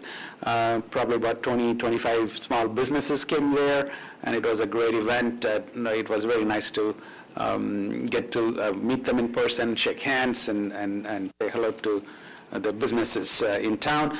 Along those lines, so there was grand opening of Ivy Rehabilitation Center on Elizabeth Avenue. On April 8th. It's a physical therapy place right opposite to ShopRite. Very beautiful facility. They're a nationwide company, over 400 locations. So we are welcoming Ivy Rehab to our town. Last but not the least, I had a meeting with the Franklin Food Bank Executive Director and the staff on the 11th. They are interested in reaching out to more business communities in the township, just to make them all aware of and maybe get them more involved in fundraising opportunities down the road. So I had some ideas we talked about, and I think they were the meeting was very fruitful, and I think we shared quite a number of ideas to help them in their daily operations. Along those lines, on April 24th, I want to make sure that everybody is aware of the Tour de Franklin bike ride, and it's going to be open to all of the residents to join. It's a very, very minimal fee, $25, I think it starts. I am a 10-mile ride sponsor for the event, so I just want to encourage all of our township people to join or at least support the sponsors and then support the food bank in whatever way you can. That's all I have, Mayor. Thank you. Thank you, Councilman. Councilman Onijaka. Thank you, Mayor. I had the privilege of attending the Black Caucus Scholarship Fund raising event last Saturday. Well organized and very, very impressive. Honor was good. At the same time, Black Caucus used that opportunity to recognize some of our departed friends and contributors in our society. Franklin, one of our friends, Scott Hugh ran for Board of Ed, very supportive in Franklin, and also a supporter in Democratic. Also, Ale Badara is also one of us in the West African community. Honored, Aka was presented to the family. That is what I have for today. Thank you, Councilman. Councilmember Ed Potasnik. Well, great to be back. I want to give a quick happy holidays to everyone. If you're celebrating Ramadan or Passover or Easter, kind of the convergence. It's kind of a happy holiday season. And also congratulations to Megan House and all the Girl Scouts and the Brownies on their achievements and the contributions they make. Real quick, Councilman Chase, you had mentioned the pump situation for the Buddhist Bahara. I think they're upgrading that pump station, and they're writing the specs right now to go out to bid. Obviously, it'll take some time, but the previous version, we'll say 1.0, it was insufficient to move the water down 27, so we can talk more after the meeting, but that's the latest that we got today from the Public Works Committee. So that's my report. Deputy Mayor Crystal Pruitt. Thank you, Mayor. I guess I would have to say the nice thing of going towards the end is that everyone said everything I could possibly say. So there's been a lot of meetings, and we've attended them as necessary. And, you know, everyone has given their reports. Obviously, kudos to the Girl Scouts, and to echo Councilmember Potasnik, you know, to those who are celebrating their respective high holidays.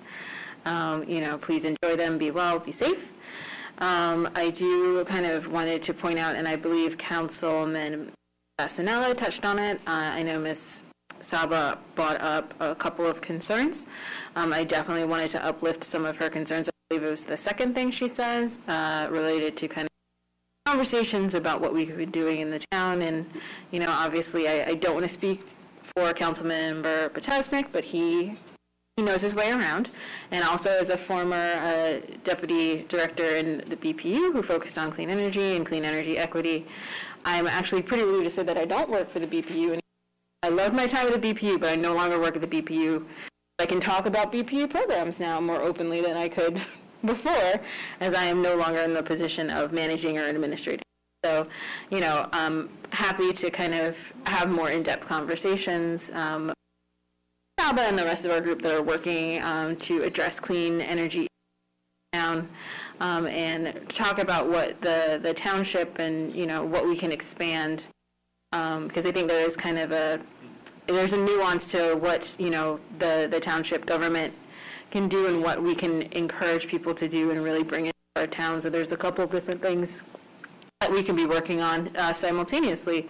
And I believe Ed actually took point on one of them in making sure that we applied for a community energy plan grant, which was my last thing before I left. But I think that's one of the great steps. So I just wanted to kind of highlight that and recognize that is a concern of us here on the council. And with that being said, I made a joke about not talking too long, and I am rambling, so I am going to stop and pass it along. Thank you. Now I can ramble. Mr. Johnston came up and made some points. I'm not going to comment on any particular application, but one thing he said was blatantly wrong when he said that the zoning board comes up with these things. The zoning board doesn't come up with anything. The zoning board responds to applications. People own property. They have a right to use that property in the way it's zoned or to try to modify those rules somewhat. That's why they would go to the zoning board if it's a large installation and it doesn't need modification of any rules. It goes to the planning board, but they don't go out and find warehouses want to be built and invite them to come to town. They respond to applications. On a completely different subject, Magnolia Road. Hardly a week goes by that someone doesn't ask me, when is that bridge opening? I've even been accused of purposely dragging, or the town has been accused of dragging our feet to placate the people on Magnolia Road who don't want cars driving there. After several days of deliberation, I decided not to respond to that email. But what the status is DCA, not DCA, EP, changed their definition of a 100-year storm. That required a redesign of the bridge. That doesn't take all that long, but then they had to order basically a huge concrete part that's going to meet those engineering requirements and basically allow more water underneath the bridge so that hopefully it wouldn't collapse again. The county is in charge, the county or state is in charge of all bridges. The township itself has really nothing to do with the project. And we are eager to have it back up. But apparently it is taking quite some time, whether it's a supply chain issue or I don't know what it is, but the county assures us they have ordered it, they are waiting for it, and when it comes, then it will go in. We're all surprised that it's taken this long, and we have been approached by the people on Magnolia to permanently close that road so that they live on a dead end, and I have told them that I would be opposed to that. Put there for a reason, and if we close that road, it's just as it is now, pushing other traffic and to other roads. There is a lot of speeding on that road. There has been, so when it opens, we certainly hope everyone will keep their speed down, and we're talking about ways to mitigate that. That is all I have. Mr. Manager. Thank you, Mr. Mayor.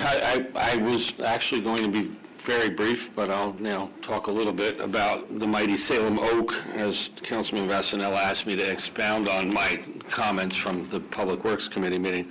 The Salem Oak was the New Jersey's tallest white oak tree. It fell in a storm in June of 2019. It was estimated to be about 600 years old.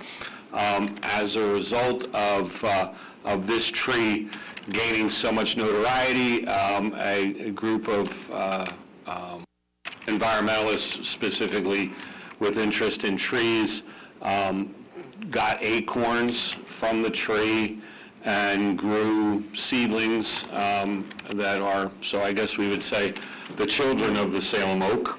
And this gentleman who lives here in Franklin Township reached out to me and asked me if we would be interested in having one of the seedlings from the Salem Oak, and I said, yes, I think we would be very much interested in that.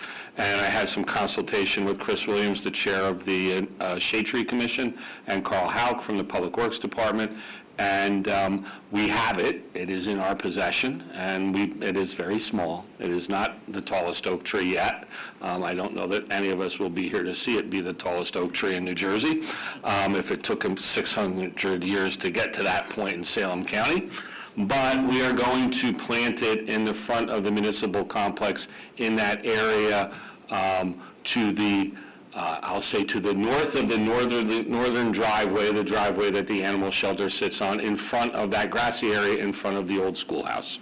And we'll have a fence around it, and that the Public Works Department will then be able to maintain it in perpetuity, right? I guess that would be the correct word. And that's my report, Mr. Mayor. I've got nothing more for you tonight. I'll have some more in a little bit for you. All right, great. Now we can start the meeting. We've already done item number 9, council discussion. Approval of the minutes, none have been submitted. Approval of warrants. Warrants in the amount of $32,951,055.33 on April 12th, 2022 are presented to the Township Council for payment. Do I have a motion on the warrants? I move that the warrants as read be paid. Seconded. Moved and seconded. Anyone want to pull an item or discuss an item? I actually have to not just look at my screen now. I have to move my neck. I see none. So, Madam Clerk. Councilman Embarrasson? Yes. Councilwoman Francois? Yes. Mayor Kramer? Yes. Councilman Onijaka? Yes. Councilmember Potosnik? Yes. Deputy Mayor Pruitt? Yes. Councilwoman Udine? Yes. Councilman Vasanella? Yes. Councilman Wright? Great, we're on to item number 12, the budget.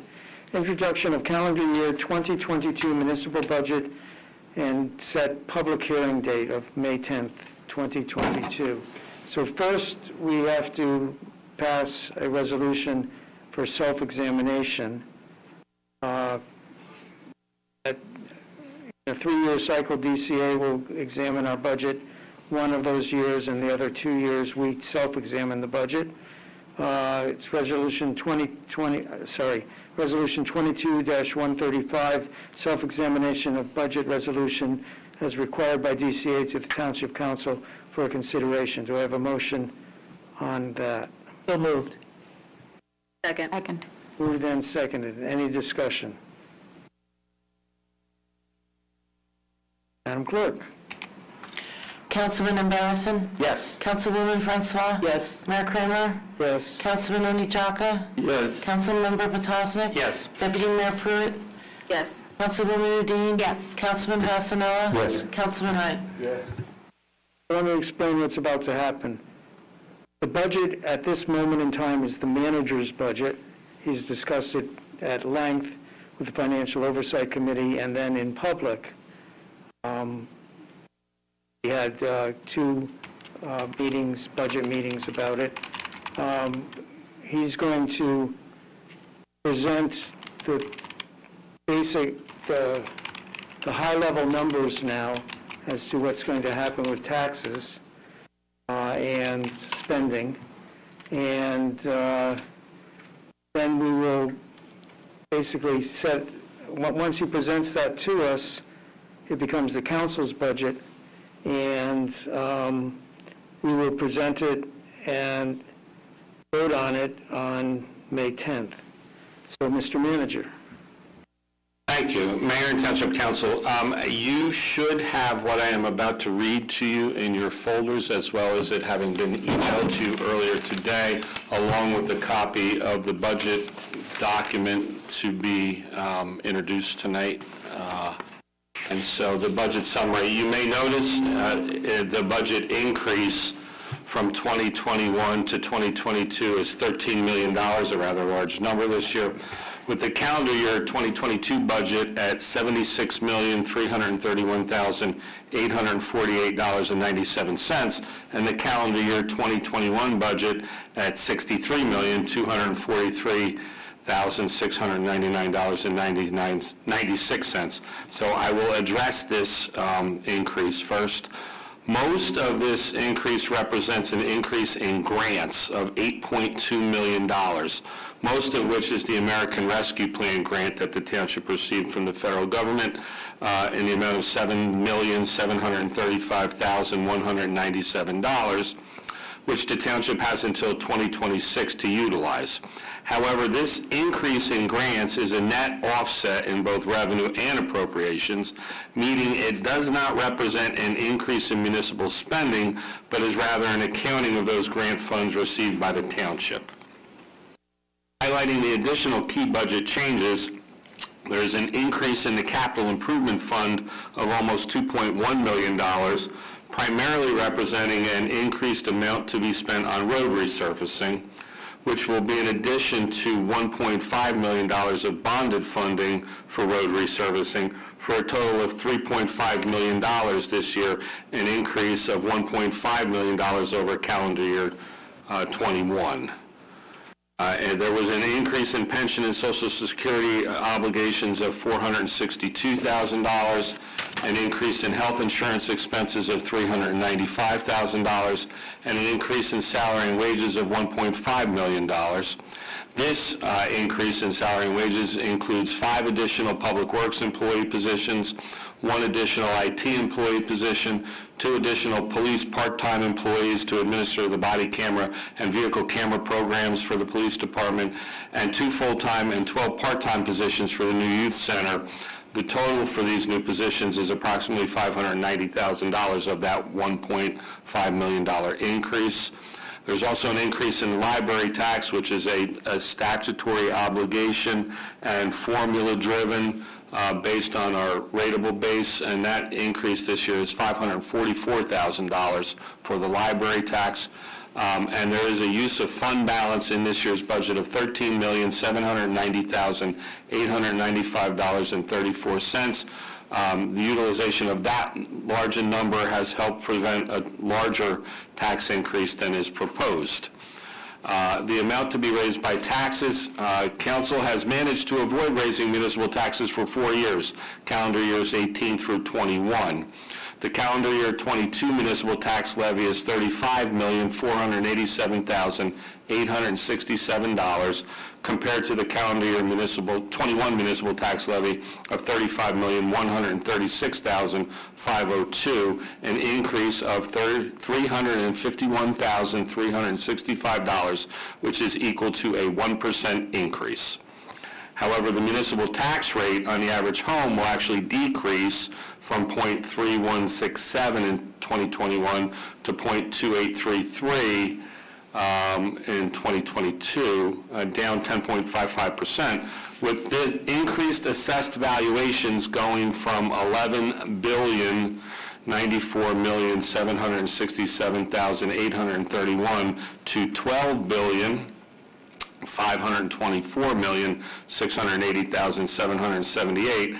The average home at $392,297, which is up $37,506 from the $354,791 value in calendar year 21, will see a municipal-only tax decrease from $1,123.61 to $1,111.55, a decrease of $12.06.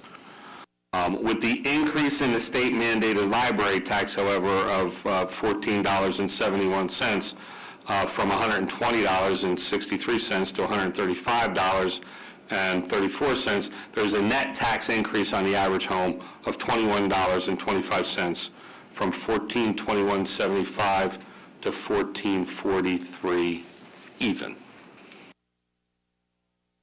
That is my budget message for the Township Council and Mayor for 22. So I present Resolution 22-136. Thank you, Mr. Manager. You're welcome, Mayor. I present Resolution 22-136, introduction of calendar year 2022 municipal budget, and set a public hearing date of May 10th, 2022 to the Township Council for consideration. Do we have a motion? So moved. Second. Moved and seconded. Any discussion? Let me make some comments about this. I dive deep into the budget, and the thing that you may see in tomorrow's headlines is Township increases budget by $13 million, and that would be well over 10%. But you do have to remember, as the manager pointed out, 8.2 million of that is grants. And a large portion of the rest of it is from our fund balance. That's a magic word that may be confusing to people. Think of it in your home budget is the money you have in the bank. Right now we have $28 million in the bank. We have, and to compare that, the tax levy, the amount that we can let by taxes, is $35 million. So that's a huge amount. We can pay roughly 2/3 of the amount that we pay in taxes in the amount that we have in the bank. We have come to a little bit of an arbitrary decision, but based on sound advice from our financial advisors, that the ideal fund balance at this time would be roughly $22 million. Why do we have so much? Do we want to keep so much? One, it helps our bond ratings. Two, when we have things like COVID, we don't have to raise taxes. There are towns who did raise taxes during COVID. There are towns who struggled to not raise taxes. For us, it was easy. We had a bunch of money in the bank. We could take the hit and wait. When they were delaying the payment of taxes by 2 months, many towns couldn't do it. They didn't have enough float to go those 2 months without payments. We had the money to do it. We did it without thinking. When the state allowed us to do it, we voted immediately to do it. So having that kind of money allows you to absorb the shocks of the bumpy road, pun intended. But we have $28 million, and we decided $22 million is the right amount to have. So that means we're holding on to people's money, and I've often said the only thing worse than tax and spend is tax and not spend, because then we've taken the money from the people and they're not getting a benefit from it. So we are increasing the amount that we're taking out of our fund balance and putting into spending by roughly $2 million. It was 11. Yeah, 2.1, correct, 2.1 million. And we're putting that into roads and I forget what else. Roads and roads. The extra $2 million in cash capital is going to roads. The $100,000 is for the obligatory down pay on bonding. Right. That we have to pay. So we've had an accelerated road program from when I first got on council, from where we're spending $600,000 a year to spending $2 or $2.5 million a year. We're boosting that because we're getting a little behind on our road paving. There's roads we want to pave that with that $2.5 million, it's not enough and they have to wait a year. So we're going to put some of that money back in there, back into roads, and bring down the fund balance closer to that $22 million. We probably won't hit $22 million. It'd scare me a little if we did, but I want to bring it down from 28 to much closer to that 22 million, so that the people's money is being used for the benefit of the people.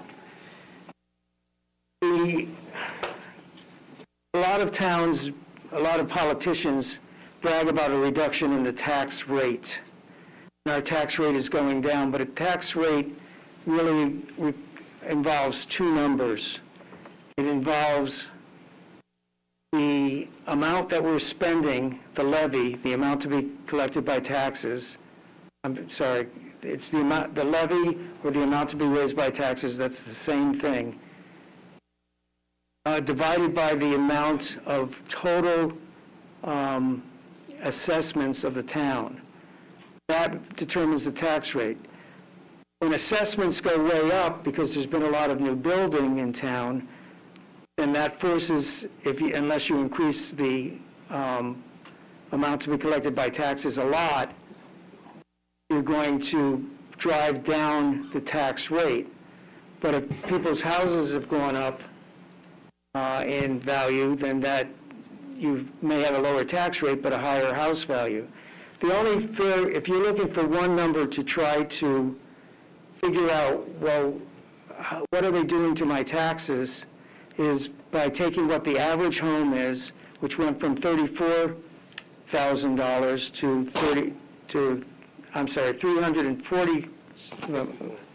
$354,000 to $392,000.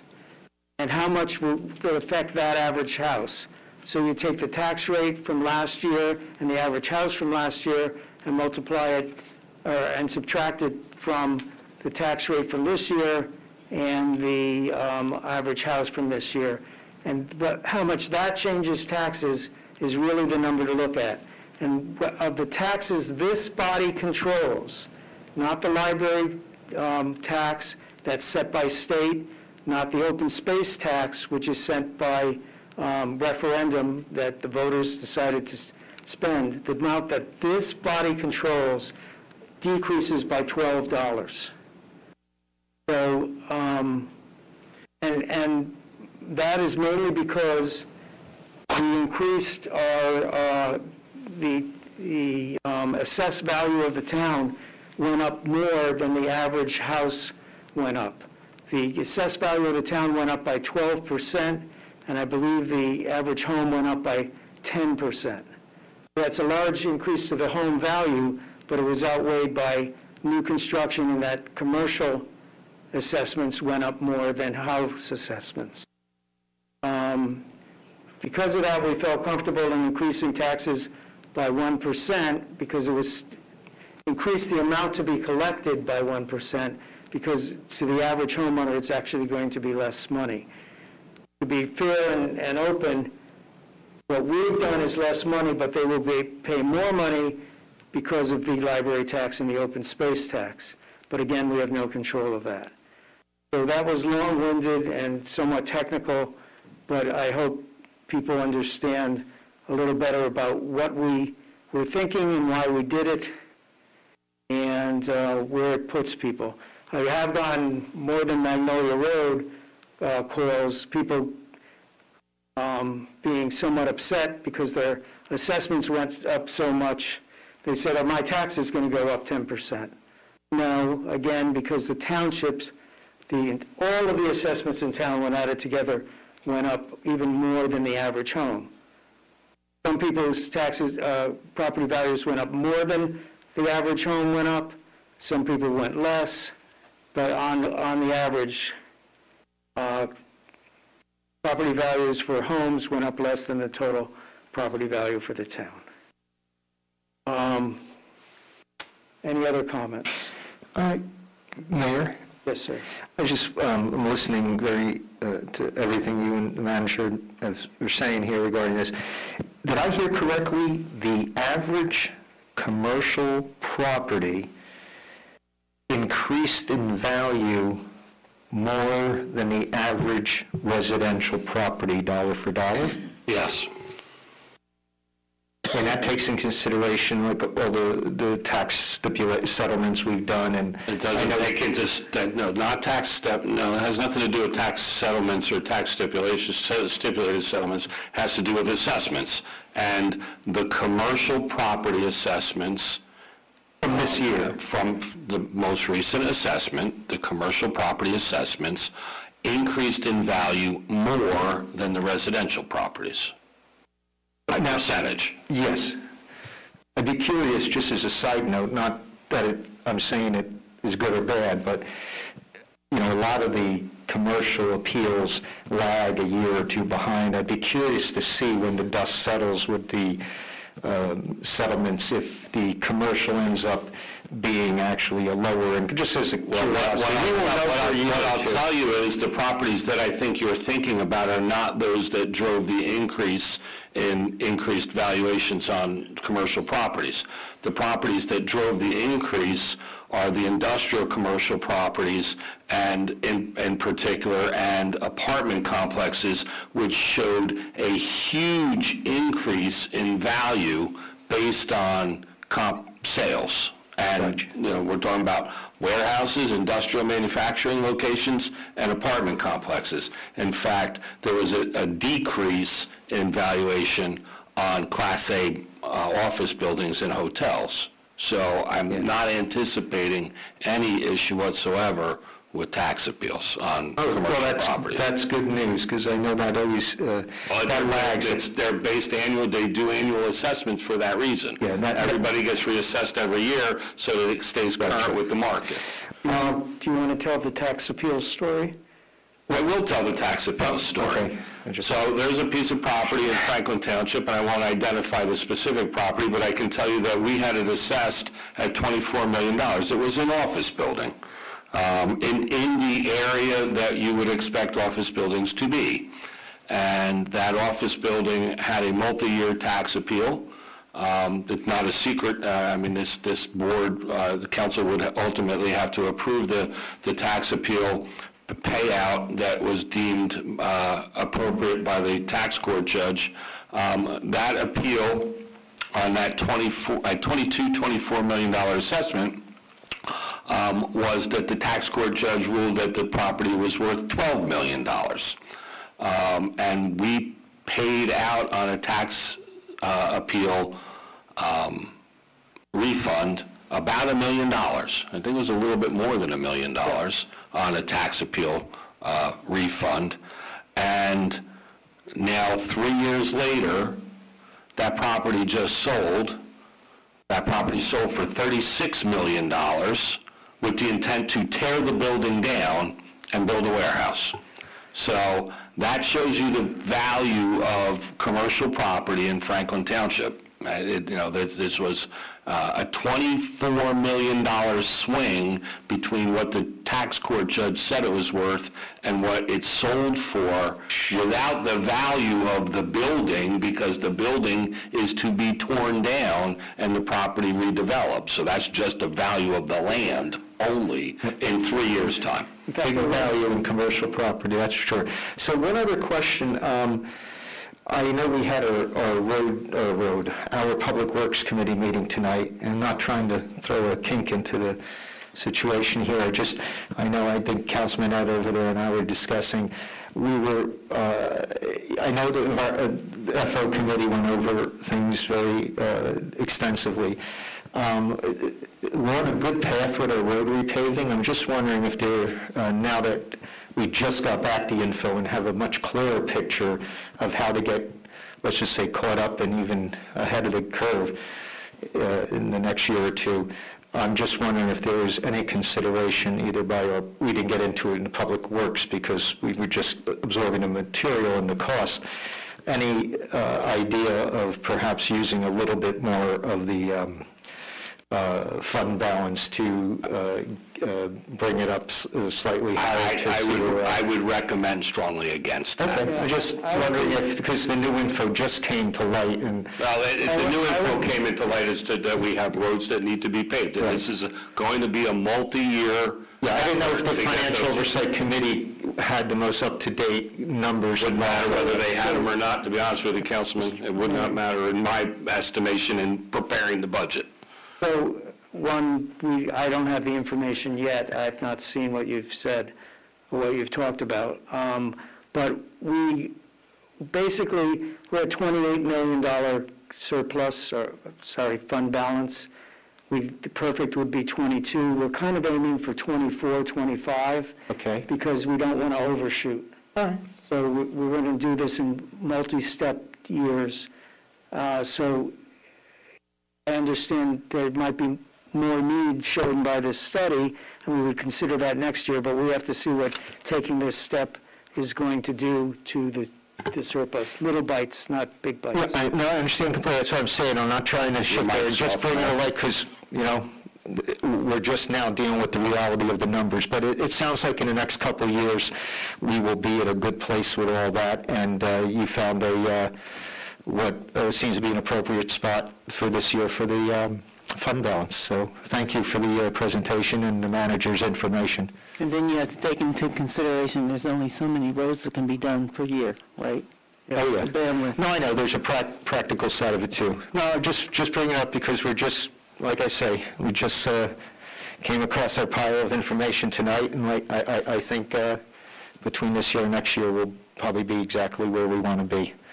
3.5 million is a great number. Yeah. No, believe me, we were happy, and we have a lot of work to do in PW. And no, overall, thank you. It was very informative, and appreciate the work. The Financial Oversight Committee and the manager.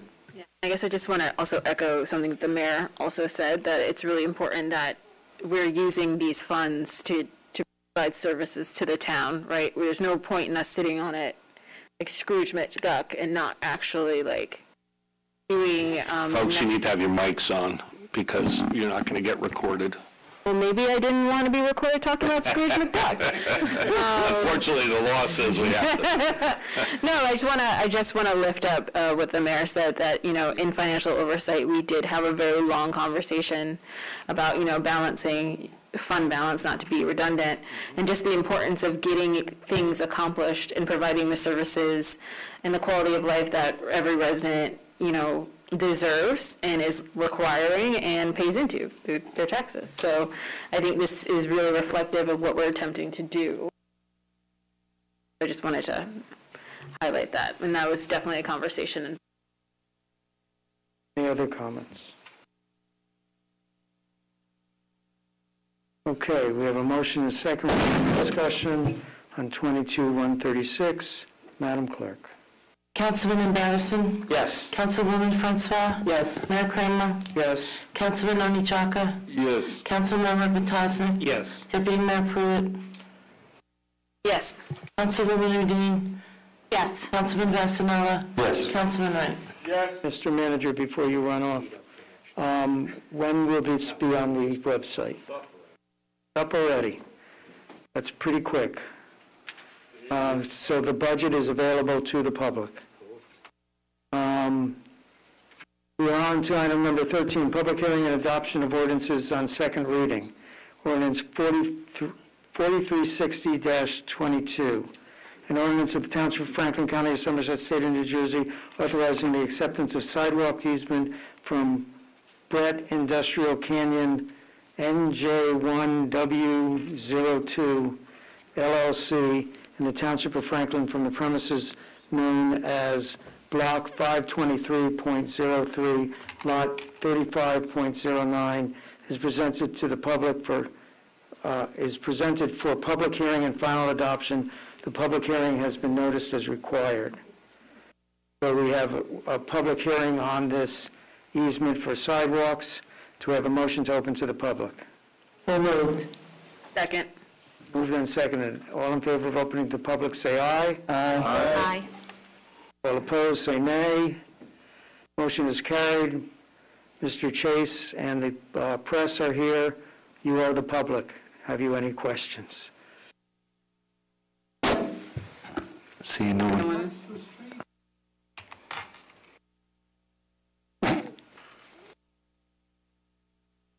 One Wiley Drive. Mr. Chase wasn't mic'd. He asked what would the street address. I won't require you to give your name and address.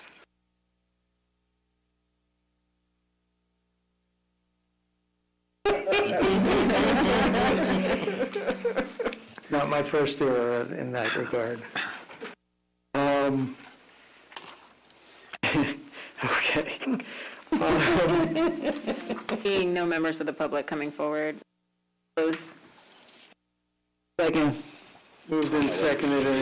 All in favor of closing public discussion, say aye. Aye. Opposed, say nay. Public discussion is closed. Do we have a motion to adopt? Second. Moved and seconded. Any discussion on this? I think it's self-explanatory by the title. Passes.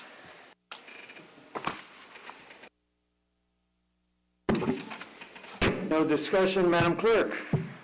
Councilman Harrison? Yes. Councilwoman Francois? Yes. Mayor Kramer? Yes. Councilman Oni Jaka? Yes. Councilmember Petosnik? Yes. Deputy Mayor Pruitt?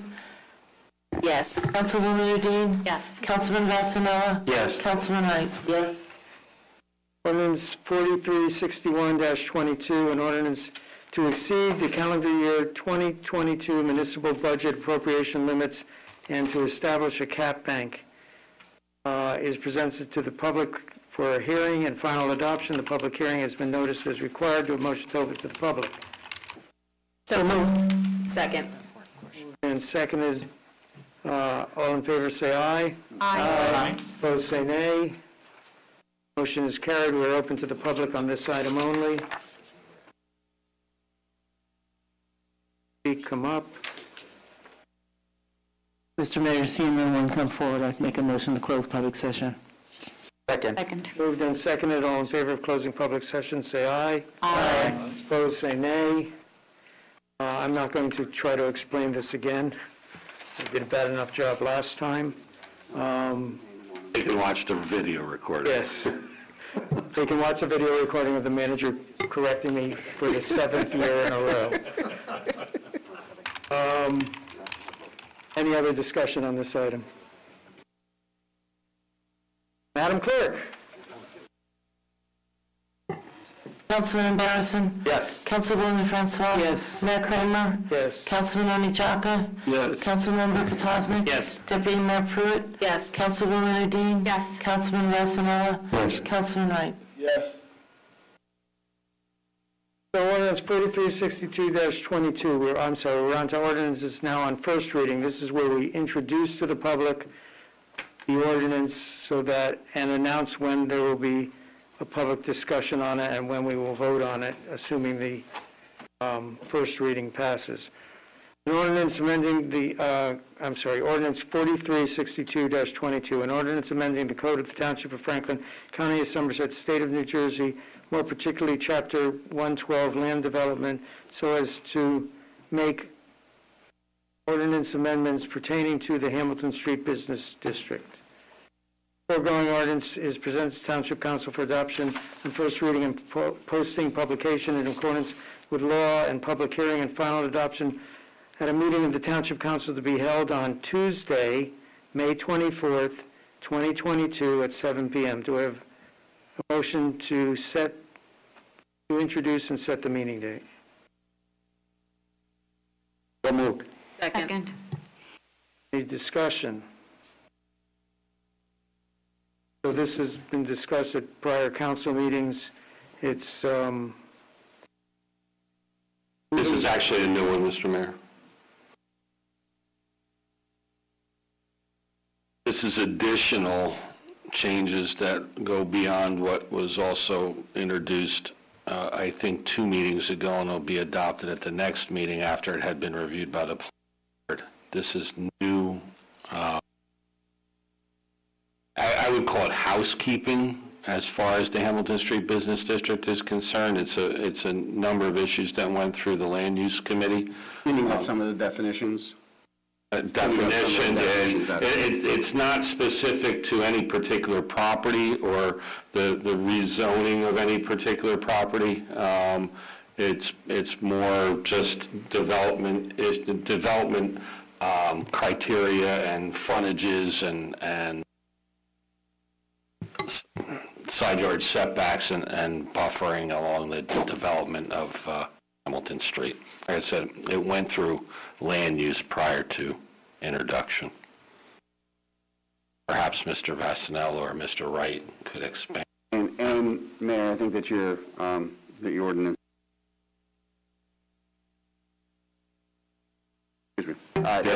that we changed some of the zone lines in this same area. That's not this ordinance. This is clarifying some of the bulk standards. Correct. There's actually a very good summary of it in the beginning.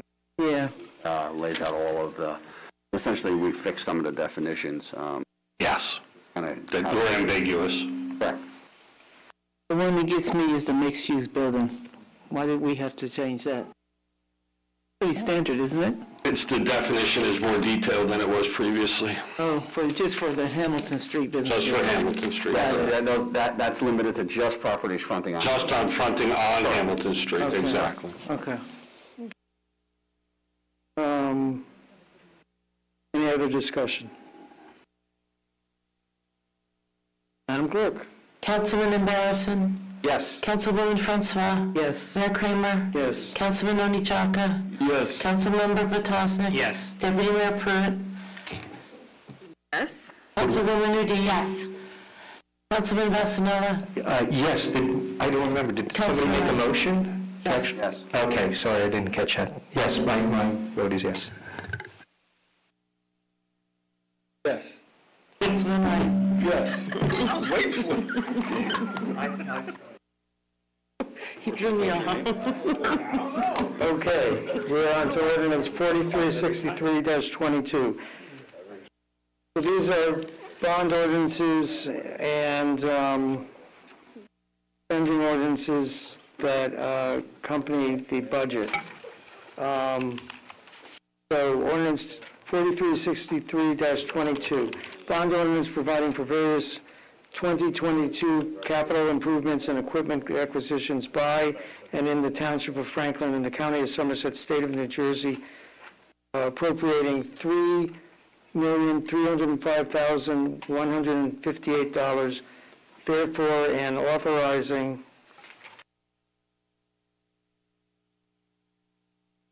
the issuance of $3,140,000 bonds or notes of the township to finance parts and costs thereof. The foregoing ordinance is presented to the Township Council for adoption on first reading, posting, publication in accordance with law, and a public hearing and final adoption at a meeting of the Township Council to be held on Tuesday, May 10th, 2022 at 7 p.m. Do we have a motion on this item? Second. Moved and seconded. Any discussion? Madam Clerk?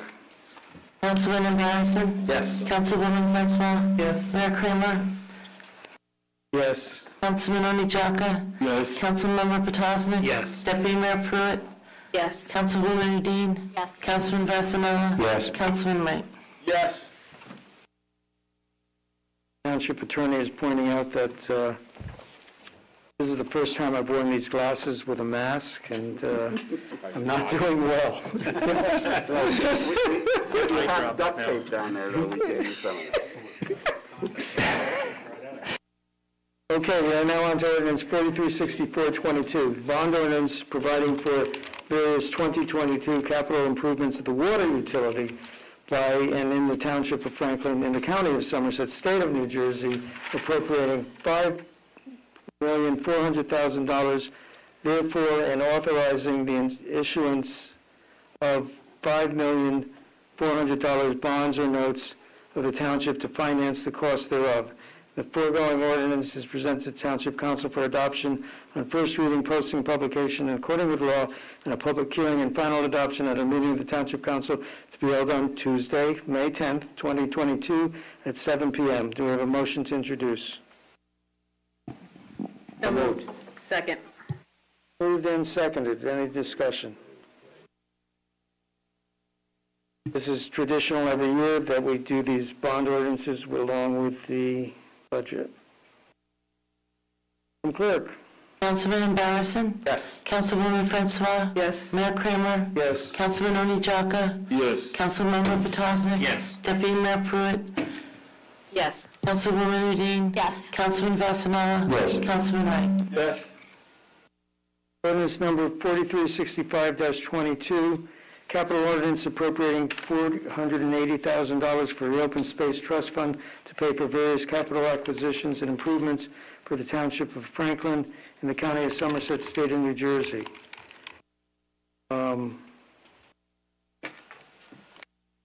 Foregoing ordinance is presented to Township Council for adoption on first reading, posting, and publication in accordance with the law, and public hearing and final adoption at a meeting of the Township Council to be held on Tuesday, May 10th, 2022 at 7 p.m.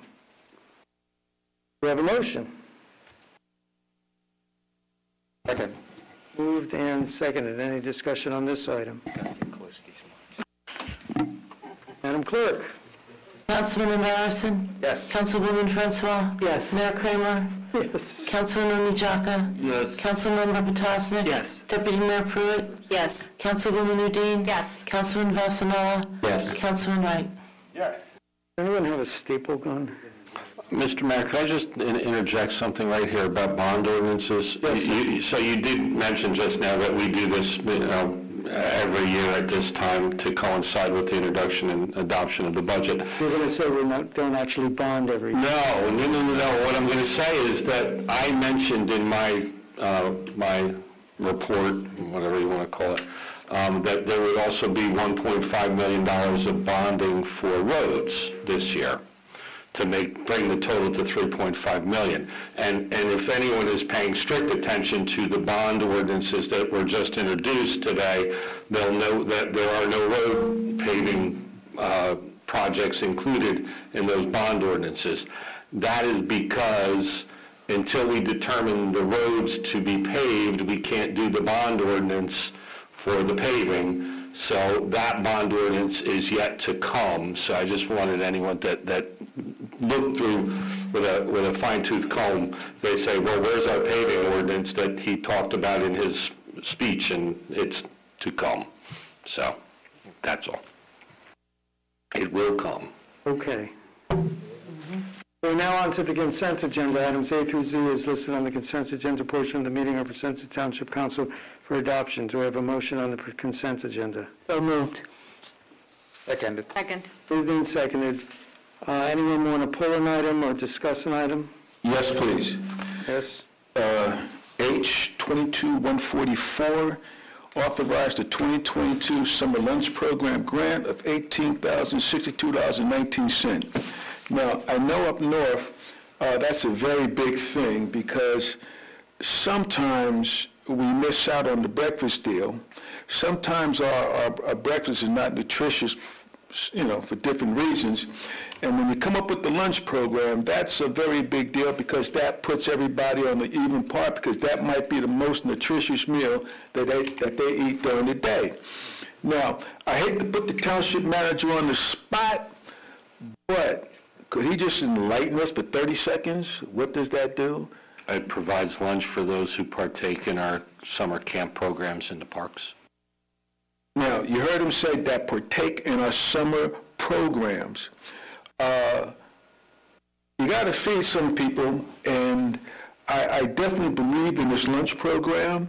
I wish we could throw more money into it, but it's important to feed the youth. It's important to feed the grown-ups, too. But if you feed them now, they grow up to be good people. Well, they grow up. And I like that summer lunch program. We feed those kids. I like that. But that's all I had to say on Resolution 22-144. Anyone want to discuss any other item on the consent? I'm sorry? I'm asking if anyone else wants to discuss an item. Oh, yeah, we can bring up one more. Not a game, Councilman. Just to let everyone know, the Hamilton Business District, special permit for a business event on May the 29th from noon to 6 p.m. Come on down and spend your money. We need your money down my end. We want your money down my end. Instead of going someplace else, come spend it with us. And it's a worthy event. Councilman Vasanella is there also, so we don't want to forget him, and Councilwoman Pruitt and Councilwoman Francois. Deputy Mayor Pruitt. Thank you, Councilwoman. I'm sorry. Don't beat me up. I'm sorry. It just comes right out the head. Boy, did I miss this. And the only other thing that I have to bring up, the Renaissance Cycling Defeat Cancer United Bike-a-thon to Fight Cancer, September the 17th of 2022, from 8 a.m. to 3 p.m. at the Senior Community Center. As a cancer survivor, I'm here to tell you, anytime you throw an event and it's for cancer, it's very important to look at that, to understand that we can all catch cancer. It just goes out there and boom, there it is. Breast cancer, as I wanted to mention earlier, it comes out and it's little kids, middle-aged kids, young women, old women. It affects everybody. Prostate cancer. I can't say much more about prostate cancer. But even if you don't go, give something. Cancer is not something to play around with. I can't joke about it, can't do any of that. It's very, very important. This consent agenda, we blow right through it. Authorizations, blow right through it. Don't nobody know whatever's on it. It just goes away. But there are some things you need to pull out. I don't care about trash recycling, liquor license from person to person, delivery of fireworks, resurfacing streets. I really don't care. But this is very important. So, with that being said, it's 9:30. I think you're done. I'm calling for the vote. I was just going to say, I didn't think that was a discussion. Okay, so roll call. Councilman Barrison? Yes. Councilwoman Francois? Yes. Mayor Kramer? Yes. Councilman Ondichaka? Yes. Councilmember Potosnik? Yes. Deputy Mayor Pruitt? Yes. Councilwoman Udine? Yes. Councilman Vasanella? Yes. Councilman Wright? Yes. There are no resolutions to be voted on separately. Old business, boards, committees, and commissions. Does anyone have a nomination? Yes, we have a nomination. I nominate Councilwoman Francois for the Housing Authority Commissioner spot. That's on the Housing Authority here in Franklin Township. Again, it gets very little fanfare. It's an important part of this township, from the senior housing to the community around it, and I want Ms. Francois there. We all want her there, so please, I'm nominating her for that spot. Is the manager here? My question is I think there's a limit to the number of council people. And she would be the only one. She'd be the only one? Okay. Yes, sir. Just want to make sure. Yep. Okay, are there any other nominations for this position? Yes, Mayor. I'd like to For this nominate... position? Oh, no, I'm sorry. I move that the nominations be closed. I don't know, can you do that? That's a little self-serving. I don't think that's out of order. That's a little self-serving, but if no other nominations, we can do this by acclamation. All in favor of Councilwoman Francois, say aye. Aye. Opposed, say nay. I know I could do it. Congratulations, Councilwoman. We were played as well virtually, so that was... Thank you, Mayor. Yeah. We have another You know what? Let's kind of keep order here, please. Are there any other nominations? Yes, Mayor. May I? Yes. Okay, I'd like to nominate Pat Chamula to the Historic Preservation Advisory Commission as a regular member. Any other nominations for that position? Hearing none, we can do it by acclamation. All in favor, say aye. Aye. Opposed, say nay. Congratulations, Mr. Shamala. Any other nominations for any other positions? Hearing none, there is no executive session. Do we have a motion by God to adjourn? Make the motion. Second. All in favor, say aye. Aye. Opposed, say nay. We are adjourned. Be well, Franklin. Have a good night. Good night.